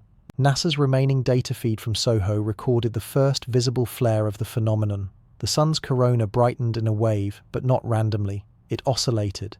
Each flare was equidistant in time, amplitude, and phase, creating concentric ripples that spread across the solar surface like sound waves. The energy readings were enormous, yet strangely stable. No chaos, no destruction. It was not a solar storm, it was something deliberate. Within hours, the incoming structure, the luminous field at the edge of the system, emitted a counterpulse. The resonance between the two was unmistakable. The sun and the object were communicating. In the following days, astronomers began reporting an impossible observation. The sun's light spectrum was changing. Its signature absorption lines, long known to define the elements it contained, had shifted. Hydrogen, helium, carbon, all still present, but subtly reorganized. The ratios now followed harmonic intervals found in waveforms of acoustic instruments. To anyone else, it was meaningless data. To physicists, it was unthinkable. The sun, our star, was tuning itself. As the harmonics stabilized, strange effects began to cascade through the solar system. Mercury's magnetic field fluctuated, echoing the same intervals. Venus's ionosphere pulsed like a drum.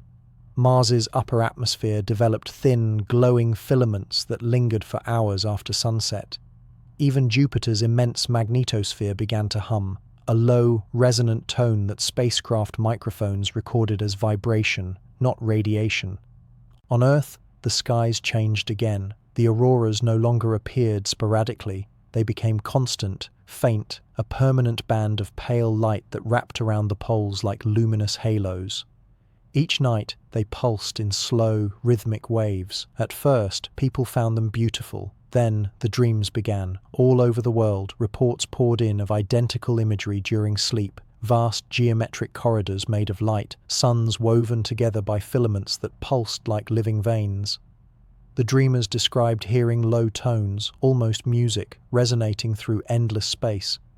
Some woke with a sense of euphoria, others with tears, unable to say why. Psychologists called it a mass cognitive illusion, but when EEG studies showed synchronized theta activity during each solar pulse, even the skeptics began to falter. Humanity was no longer just observing the resonance, it was participating in it. And then, the Earth itself began to answer. Seismic sensors detected rhythmic tremors deep in the crust, unrelated to tectonic stress. Ocean tides fluctuated with uncanny precision. Atmospheric pressure oscillated at the same 62-minute cycle. Everything, from the motion of clouds to the flicker of lightning, was syncing to the solar rhythm. For the first time in recorded history, the entire biosphere was moving in harmonic unison with the sun. At first, governments tried to suppress the information. But when satellites began capturing clear imagery of the outer structure, suppression became impossible. The field, once invisible, was now visible in filtered light. It wasn't a ship. It wasn't an asteroid. It was a network, immense, organic, and incomprehensible. The formation resembled a spherical web composed of billions of luminous filaments weaving through each other, creating vast polygonal patterns that shifted like muscle. It surrounded the solar system's edge completely, a translucent membrane of energy, softly pulsing in time with the sun. It looked alive. Within weeks, the structure's electromagnetic signature stabilized. Every wavelength, every pulse, every harmonic interval matched the sun's resonance perfectly. It was no longer just responding. It had become part of the solar system's heartbeat. Theorists began to call it the resonant shell. Its symmetry was too precise for nature, yet too vast for technology. No conceivable civilization, not even 1 million years ahead of humanity, could construct something of this scale. The energy required would exceed that of a galaxy. That left one unsettling conclusion. It hadn't been built at all. It had grown. The data suggested that 3I Atlas, whatever it was, might have seeded the process when it entered the sun. A seed that had now blossomed into a structure larger than all the planets combined. And for the first time since its appearance, the field began transmitting. The pulses weren't directed outward, they were aimed inward, toward the sun, toward the planets, toward Earth. Each cycle carried new modulations, each pattern more complex than the last.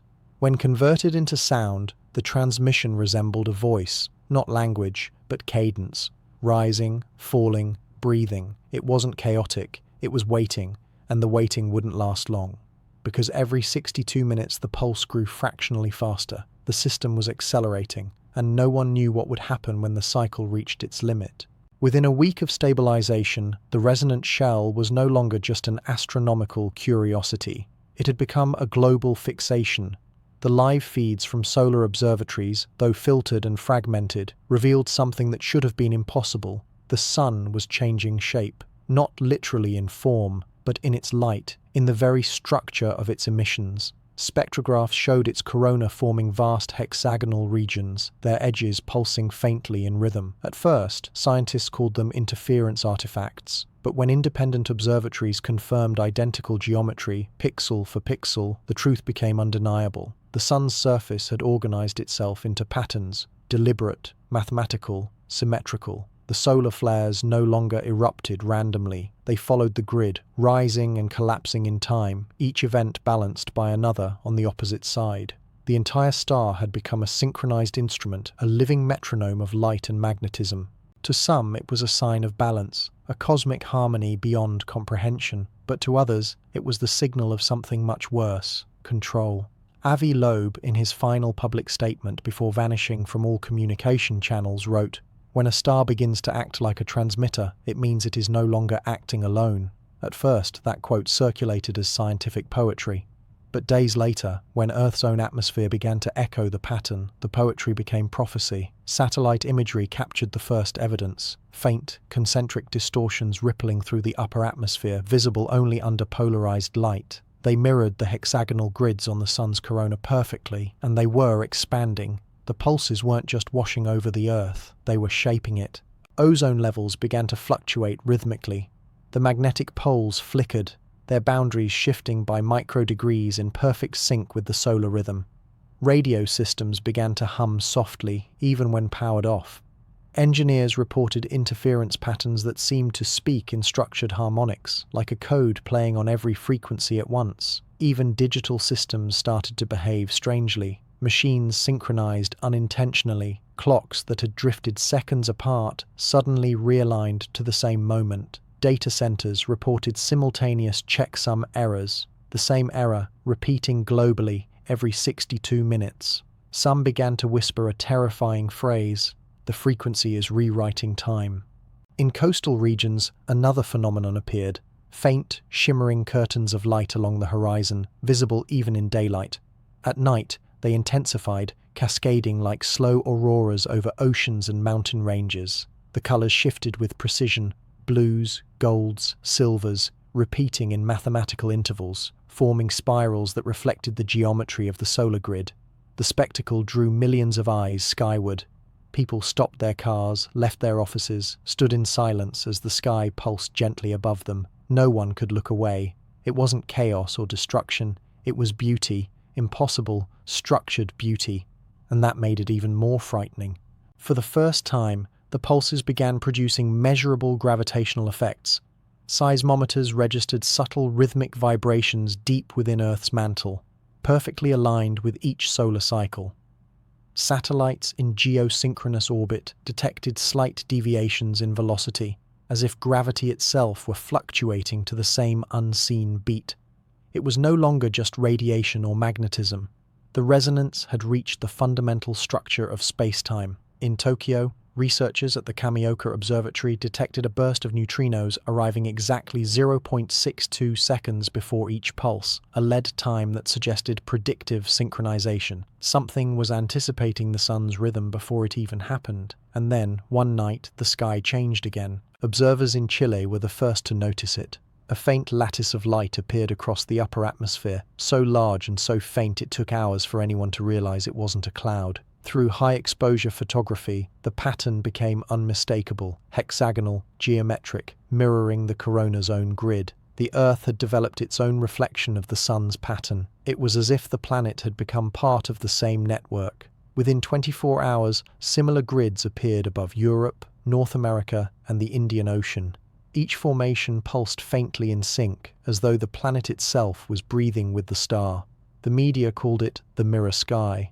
Scientists tried to dismiss it as ionospheric distortion, but the explanation collapsed when the grids began reacting to radio transmissions. Amateur broadcasters noticed it first. Their shortwave signals were being reflected back, distorted into harmonic echoes that no equipment could explain. Each echo contained layers of modulation that, when decoded, formed repeating sequences, primes, Fibonacci intervals, and harmonic ratios. It was communication. But from whom or what? A private observatory in New Zealand made the first breakthrough. They recorded the reflected signal and compared it to the solar emissions. The two weren't identical. They were complementary. One filled the gaps of the other. Together they formed a single continuous message, a frequency so complex that it couldn't have been accidental. The conclusion was chilling. The sun was transmitting, and the Earth was now part of the receiver. Across the scientific community, silence fell. What could humanity possibly say when faced with evidence that our world had become part of a stellar communication array? Avi Loeb's last encrypted file resurfaced briefly that same day. It contained only one line, written in the metadata of an image of the sun. The network is complete. And then, as if in response, the pulses stopped. Every reading flatlined. The auroras faded. The grids vanished. The skies went still. For the first time in months, silence returned. But it was not peace. It was anticipation. The resonance had built to a crescendo, and now it was holding its breath. Every telescope, every array, every sensor pointed toward the sun, waiting for the next signal. None came, until 24 hours later.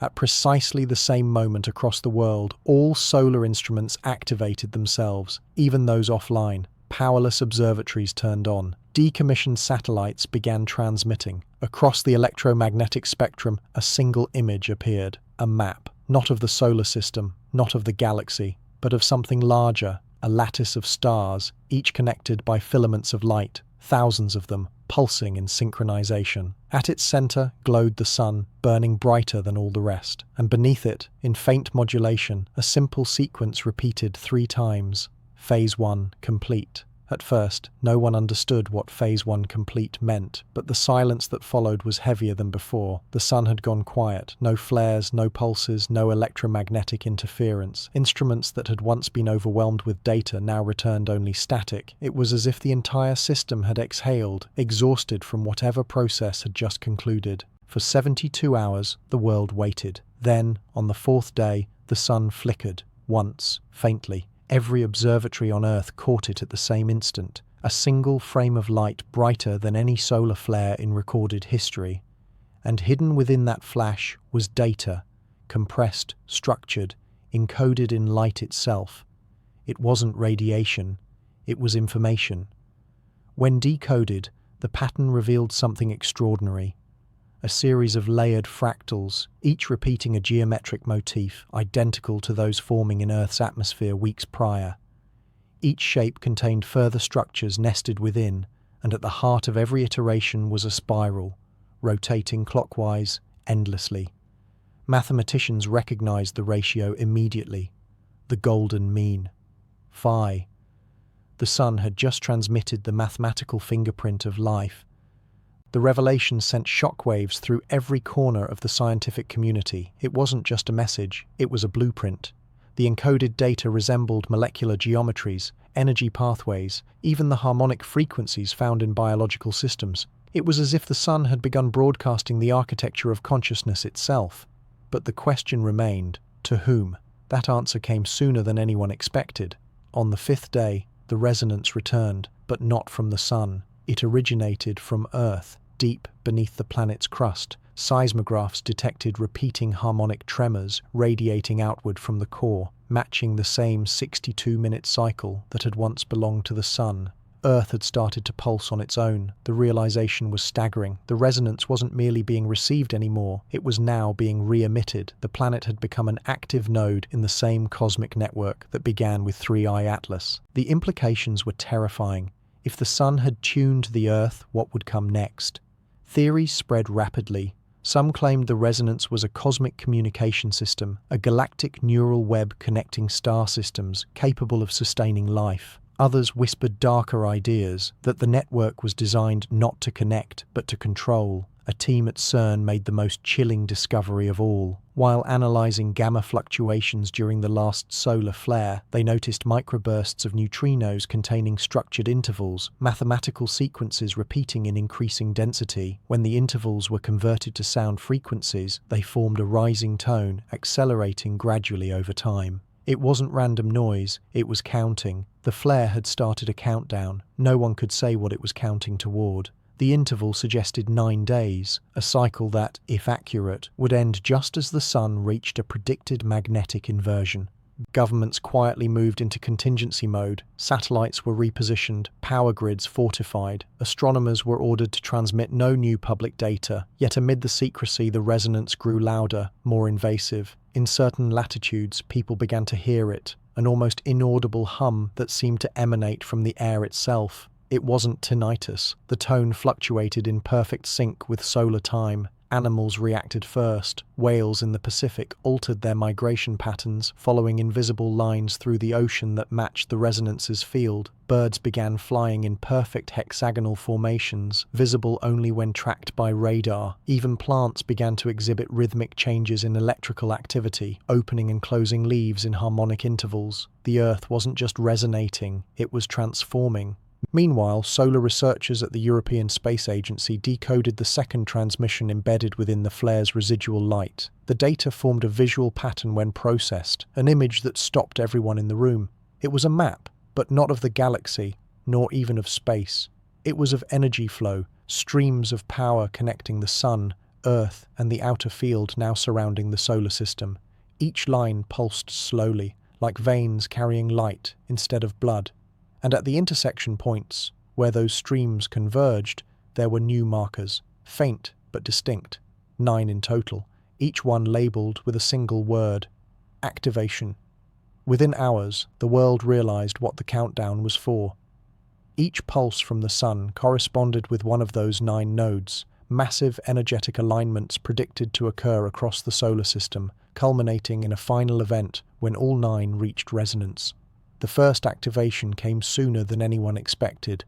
At 0419 UTC, the surface of Mars flared briefly in infrared. Satellites recorded an expanding ring of electromagnetic energy encircling the equator. The pulse lasted just 2 minutes, but its echo reached Earth moments later, detected as a faint tremor that spread through the crust like a heartbeat.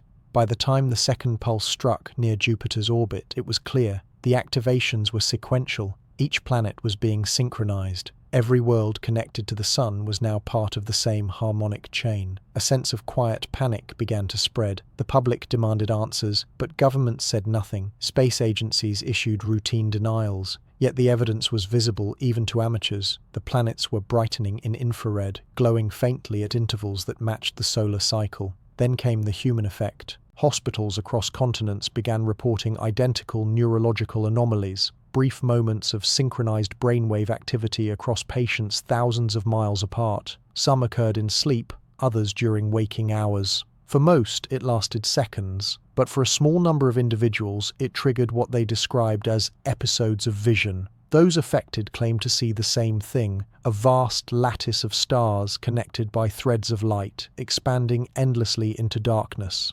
A voice, not heard but felt, repeating a single phrase, "Do not resist the synchronization." Psychologists dismissed it as mass suggestion, yet brain scans showed something extraordinary. During the visions, the regions associated with spatial awareness and empathy glowed with unprecedented coherence. The human brain was beginning to resonate, just like the Earth. The line between biology and astronomy had vanished, and as the countdown ticked toward its final days, a single phrase began circulating among the few scientists still allowed to study the data, scribbled on whiteboards, whispered in corridors, left unsigned in encrypted messages: "When stars sing, worlds awaken." No one knew what that meant. But as the 8th activation neared completion, one thing was clear. Whatever began with 3i Atlas was no longer confined to the stars. The final node was Earth itself. The 9th activation began quietly. No flare, no pulse, only stillness. Then, a low-frequency vibration rolled through the planet's magnetic field, too deep to hear but strong enough to register on every instrument capable of measuring motion. At first, it seemed harmless, like the faint echo of a storm still far away, but the vibration persisted, unwavering, cycling exactly every 62 minutes, the same rhythm that had haunted every transmission since 3i Atlas first appeared. Across the world, power grids flickered in unison, clocks glitched, pausing for precisely 1 second before resuming. GPS systems drifted by microseconds, enough to cause global navigation errors. It was as if time itself were shuddering. Then the skies began to change. Above the poles, the auroras thickened into living rivers of light. They no longer danced randomly, but aligned into structured columns, rising straight into the sky. Each column pulsed to the same internal rhythm, connecting Earth's magnetic field directly to the solar wind. For the first time, the link between planet and star became visible, an umbilical cord of light stretching across millions of kilometers. In space, satellites recorded something even stranger. The sun's corona brightened suddenly, forming a vast ring of plasma that expanded outward. Inside that ring, a void appeared, an absence of light so absolute that it seemed to swallow the surrounding glow. Instruments struggled to interpret the phenomenon. Some classified it as a magnetic inversion bubble, others as an artificial energy sink. But one thing was clear: the sun had entered a state of resonance perfection, and Earth was responding. Within minutes, seismic stations detected harmonic tremors at exact multiples of the solar frequency. Every continent felt them, subtle but measurable, as if the planet's core had begun to hum. The ocean tides pulsed fractionally faster, atmospheric pressure oscillated, and even human heart rates, measured across millions of wearable devices, showed statistical synchronization. The entire biosphere was joining the rhythm. In observatories, astronomers stared at live telemetry that made no sense. The distance between Earth and the Sun, roughly 93 million miles, had decreased by a few meters. The orbit hadn't decayed. Space itself had contracted. Einstein's equations didn't allow for such precision without catastrophic consequences. Yet there it was, repeating every cycle, like the solar system breathing. At the same moment, data centers worldwide began to fail in the same peculiar way. Hard drives lost synchronization. Quantum servers entered unexplained coherent states where all qubits aligned momentarily before collapsing. The pattern repeated with every solar pulse. Physicists compared the anomalies and discovered a frightening symmetry. Every error code, every timing fault, every electronic stutter occurred in the exact same order, no matter the machine, no matter the network. The implication was unthinkable. Information itself, the foundation of digital reality, was being rewritten, and then came the first visible sign over human skies.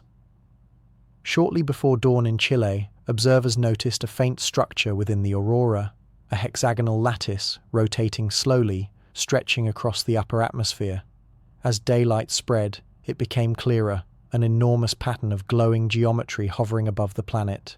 Identical shapes appeared hours later over Canada, then over the Indian Ocean, then Europe. Each structure matched the solar grids seen months earlier in the sun's corona. The planet had become a mirror once again. By evening, the grids had connected. A single luminous network now wrapped the entire world. To the naked eye, it was breathtaking, a pale, shimmering veil enclosing the sky. To instruments, it was something else entirely, a field dense enough to distort light and gravity. The resonance had reached critical. Governments fell silent. Military satellites transmitted encrypted bursts before shutting down completely. Civil aviation grounded every flight. For the first time in modern history, the world's skies were empty. People stepped outside into streets and open fields, looking upward in wordless awe as the veil pulsed with increasing speed. The rhythm that had begun as a distant hum now became a steady vibration felt through the ground itself. At exactly 23:47 UTC, the pulses merged. Every 62-minute interval collapsed into one continuous wave. Instruments overloaded, power grids shorted, the entire electromagnetic spectrum, radio, visible, infrared, flattened into a single frequency. The sky turned white. No sound, no heat, just an all-consuming silence. For a moment that seemed endless, light itself appeared frozen. Photons hung motionless in the air. Shadows vanished. Even the sun's glare softened into uniform brilliance, as if reality had paused mid-frame. Then, one by one, the stars came back. But they weren't where they should be. Constellations had shifted. Distances no longer aligned. Astronomers screamed across networks as telescopes relayed impossible readings. Proxima Centauri was closer. Jupiter's moons orbited seconds ahead of their expected position. Even the cosmic background radiation, the ancient echo of the Big Bang, had changed tone. Something fundamental had altered. The resonance had not destroyed the solar system. It had repositioned it. Space itself had reorganized around the network's geometry. In the days that followed, the data revealed an even deeper transformation. The sun now emitted light in fractal patterns, its corona alive with self-replicating geometry. Radio telescopes detected modulations resembling binary logic, on and off, pattern and pause, like a machine processing data. The star had become a transmitter, and the solar system a living circuit. And at the center of that circuit, Earth glowed brightest. Somewhere deep within the planet's magnetic core, a new signal was forming. It pulsed faintly, separate from the solar rhythm, as if Earth had found its own voice. The countdown was complete. The activations were done. But whatever process had begun, it wasn't over. It was only beginning to speak. Across the night sky, astronomers noticed a faint ripple of light spreading outward from the sun, perfectly circular, expanding faster than any known wave. It passed the orbit of Neptune in hours, then faded beyond detection. And yet, at the exact moment the wave reached the heliopause, Voyager 1, silent for years, transmitted a single final message back to Earth. It wasn't numbers, or data, or a signal anomaly. It was an image, a single frame of light, the same fractal geometry seen in every pulse since the beginning. And beneath it, encoded in simple text, 3 words appeared in English. "We have awakened." For 24 hours after Voyager's final message, the world was quiet, too quiet. Satellites drifted without transmission. The auroras faded. Even the usual static hum of the ionosphere disappeared, leaving radio operators in eerie silence. But under that silence, the planet was no longer the same. The data began trickling in from seismographs, magnetometers, and oceanic sensors, faint but repeating anomalies, all resonating at a frequency that had never existed before. It wasn't natural, and it wasn't random. The signal was Earth's own. The magnetic field had become a pulse, slow, deliberate, rhythmic. At first, it cycled once every 62 minutes, echoing the original pattern of 3i Atlas. But as the hours passed, it began to accelerate, subtly, imperceptibly, as though gaining confidence in its own heartbeat. Then, something extraordinary happened. All over the world, people began dreaming the same dream. From Tokyo to Buenos Aires, from isolated villages to sprawling cities, thousands, then millions, reported identical imagery, a lattice of light stretching into infinity, like an endless web of glowing filaments converging on a single radiant point. Some described it as terrifying, others as divine. But the detail that unnerved researchers most was that everyone recalled it with the same clarity, the same color spectrum, the same geometry, even the same moment of awakening. Psychologists scrambled for explanations: collective trauma, mass suggestion, perhaps residual electromagnetic interference from the global event. But the timing was too precise. The dreams occurred simultaneously, synchronized to the minute, across every time zone. It was as if humanity had received its first shared transmission. Brainwave analyses confirmed it. In hospitals, EEG machines picked up coordinated bursts of gamma activity at the exact same frequency as Earth's magnetic pulse. The human brain had begun to resonate with the planet itself, and as the connection deepened, something else began to emerge: memory. People started recalling things that didn't belong to them, moments from lives they'd never lived, sensations from places they'd never been. A woman in Canada described vivid memories of walking across red dunes beneath a copper sky, details later confirmed to match the surface of Mars. A pilot in India dreamed of the deep silence of space, of watching a blue planet shimmer below a lattice of golden light. These weren't hallucinations, they were impressions, fragments of data being transmitted through consciousness itself. Neuroscientists found themselves forced to consider an impossible hypothesis. The resonance had created a cognitive network. Humanity was now part of an organic information system, one capable of transmitting knowledge not through machines, but through minds. The realization was overwhelming. If true, the next logical question was horrifying: who or what was doing the transmitting? Meanwhile, instruments orbiting the sun detected faint shifts in solar emissions. The light wasn't brighter, but more structured, polarized in impossible ways. When decoded, it revealed faint modulations corresponding to human neural frequencies. The sun was speaking in the language of the brain. At first, it came as flashes, brief bursts of thought-like patterns that triggered emotional responses in those sensitive to them: calm, then curiosity, then awe. But as the days passed, the signals grew more coherent. People began to hear faint whispers when they closed their eyes, not in sound, but in feeling, like intuition made tangible. Scientists called it empathic resonance. The public called it the awakening. And yet, amid this rising harmony, something darker stirred beneath the surface. Not everyone responded to the resonance the same way. For some, the synchronization was unbearable.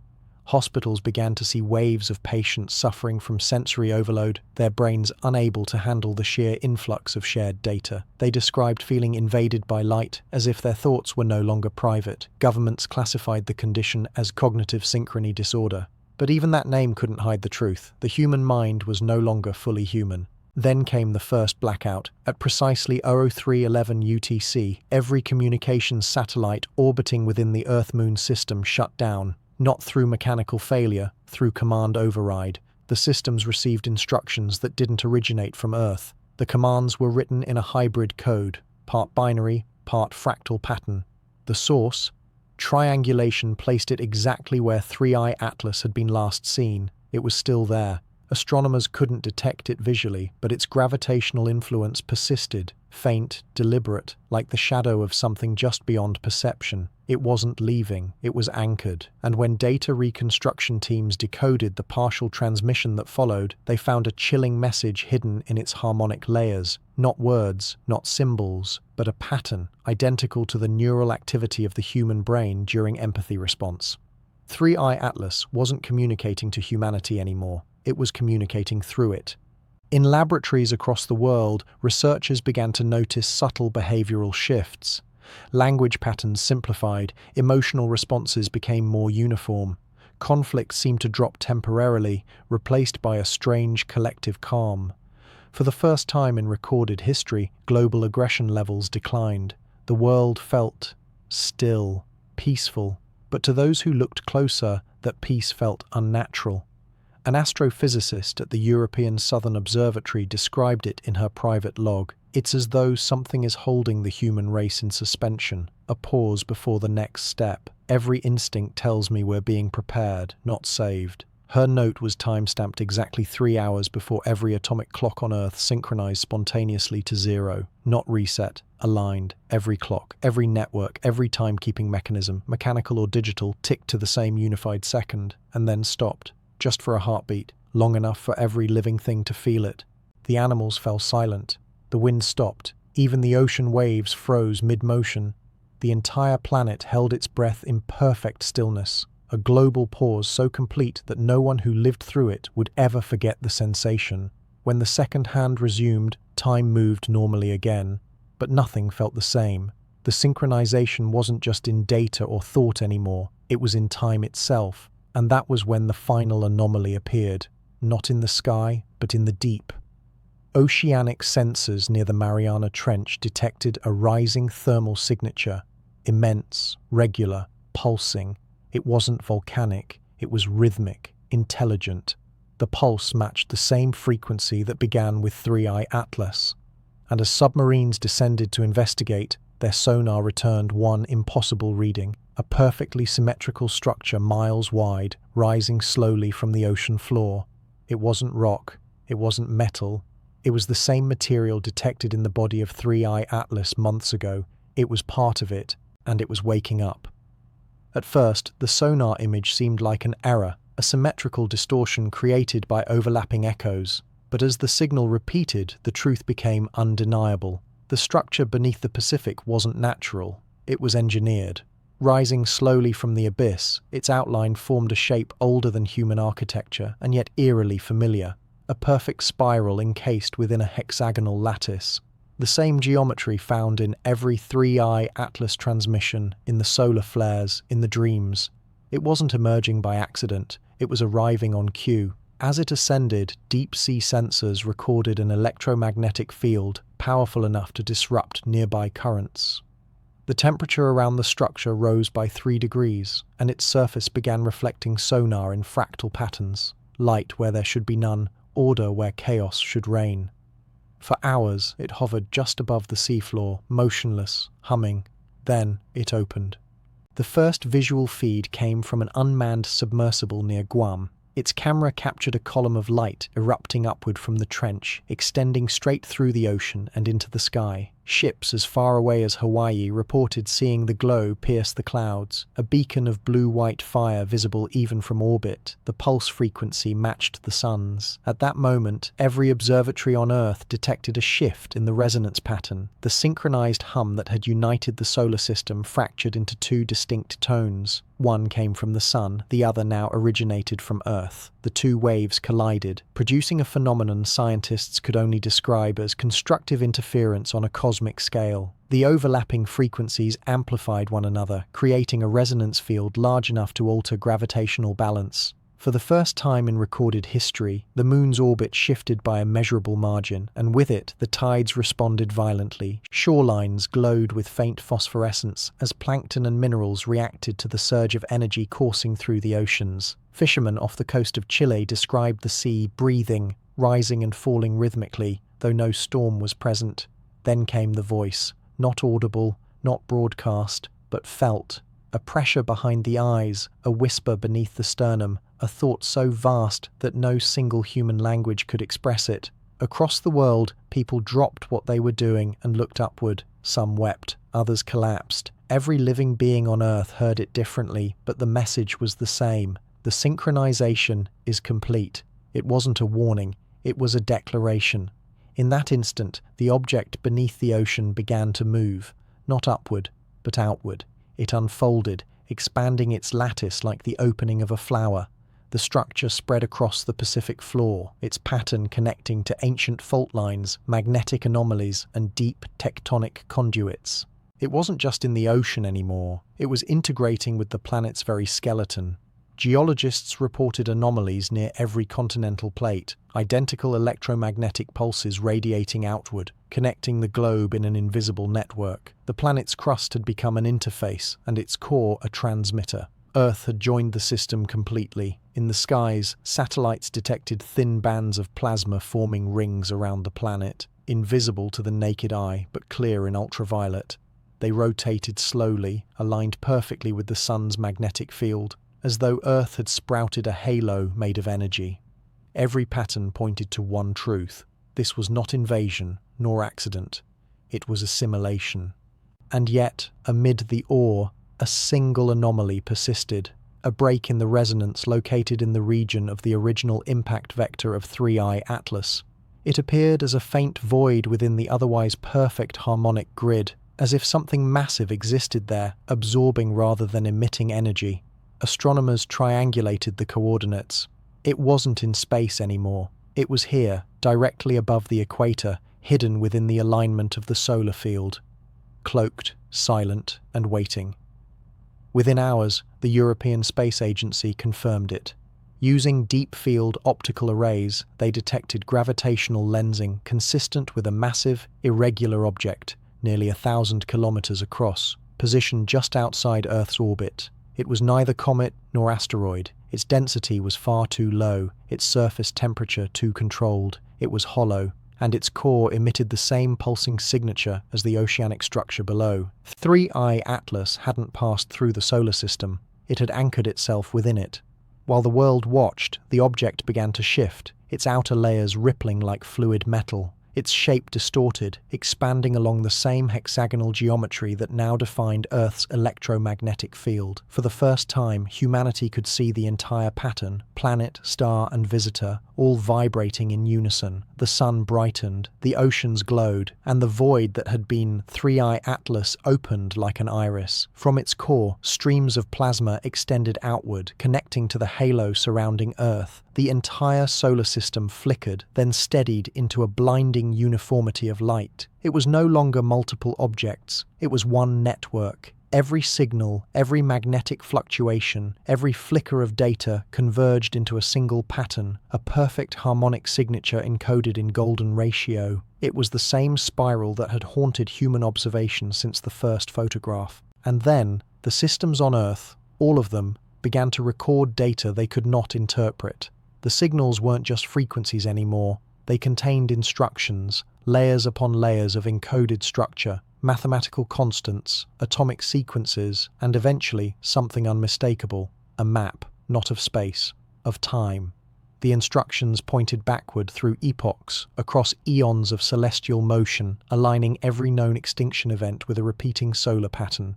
Each pulse from the network matched a geological shift in Earth's history. It had happened before, many times. Every rise of civilization, every unexplained disappearance, every global reset followed the same interval. Humanity was not witnessing the first synchronization, it was witnessing the next. And as that realization spread, something began to change within the human network itself. The dreams grew sharper, the whispers louder. People began to remember, not as individuals, but as a species. Images, symbols, entire languages resurfaced from nowhere. Knowledge humanity had long forgotten, yet somehow knew intimately. Across the world, artists, scientists, and children all began to draw the same sigil, a spiral nested within a hexagon, surrounded by 9 radiating lines, the same pattern that defined the sun, the oceanic lattice, and the core of 3I Atlas, the same pattern that had once appeared on the earliest cave walls of ancient Earth, the pattern of awakening. For days, the world watched the spiral expand across the heavens. It no longer resembled a comet, nor a flare, nor any object humanity had ever catalogued. It was a design, deliberate, symmetrical, alive. The sun pulsed within its core, the planets hummed along its frequency, and Earth, small and luminous, now glowed like an organ within a greater living body. The transmissions continued, steady as breath. Each pulse brought more alignment, more clarity. The resonance that once filled the oceans now radiated through the crust, through the atmosphere, through every mind attuned to it. Humanity no longer needed instruments to detect it. The rhythm was inside them now, a quiet, persistent thrum beneath consciousness, soft as the beat of a sleeping heart. And then, on the 7th day, the pulses stopped. The silence was instant and absolute. No hum from the sun, no flicker in the magnetic field, no whisper in the collective dream, only stillness. It lasted for precisely 12 minutes and 19 seconds, long enough for fear to creep in, for astronomers to believe the network had collapsed, for power grids to hum back to life in confused sequence.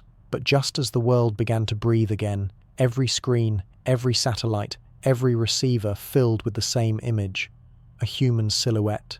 It wasn't realistic, more like a shadow cut from light itself, standing against an endless lattice of spiraling geometry. It didn't move, it didn't speak, yet every person who saw it understood the same meaning simultaneously. It wasn't them, it was us. The data following that image was decoded within hours. Embedded within the signal was a recursive loop of DNA sequences, planetary coordinates, and gravitational constants. When modeled together, it formed a perfect scale replica of the solar system, but with one crucial difference.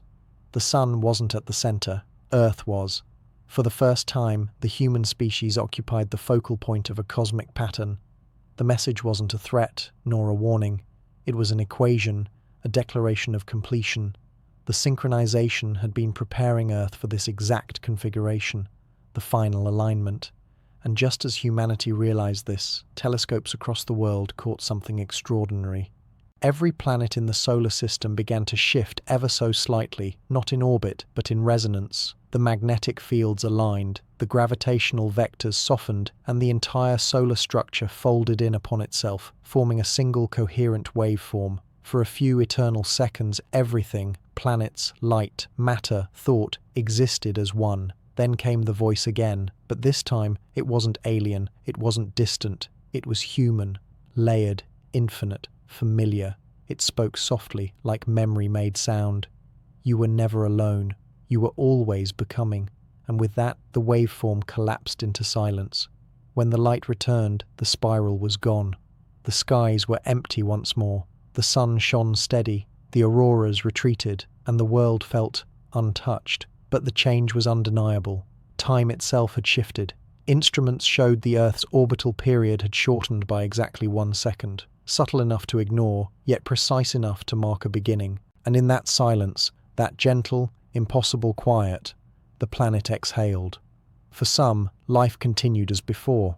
The cities lit up, the traffic resumed, the familiar hum of existence returned to its rhythm.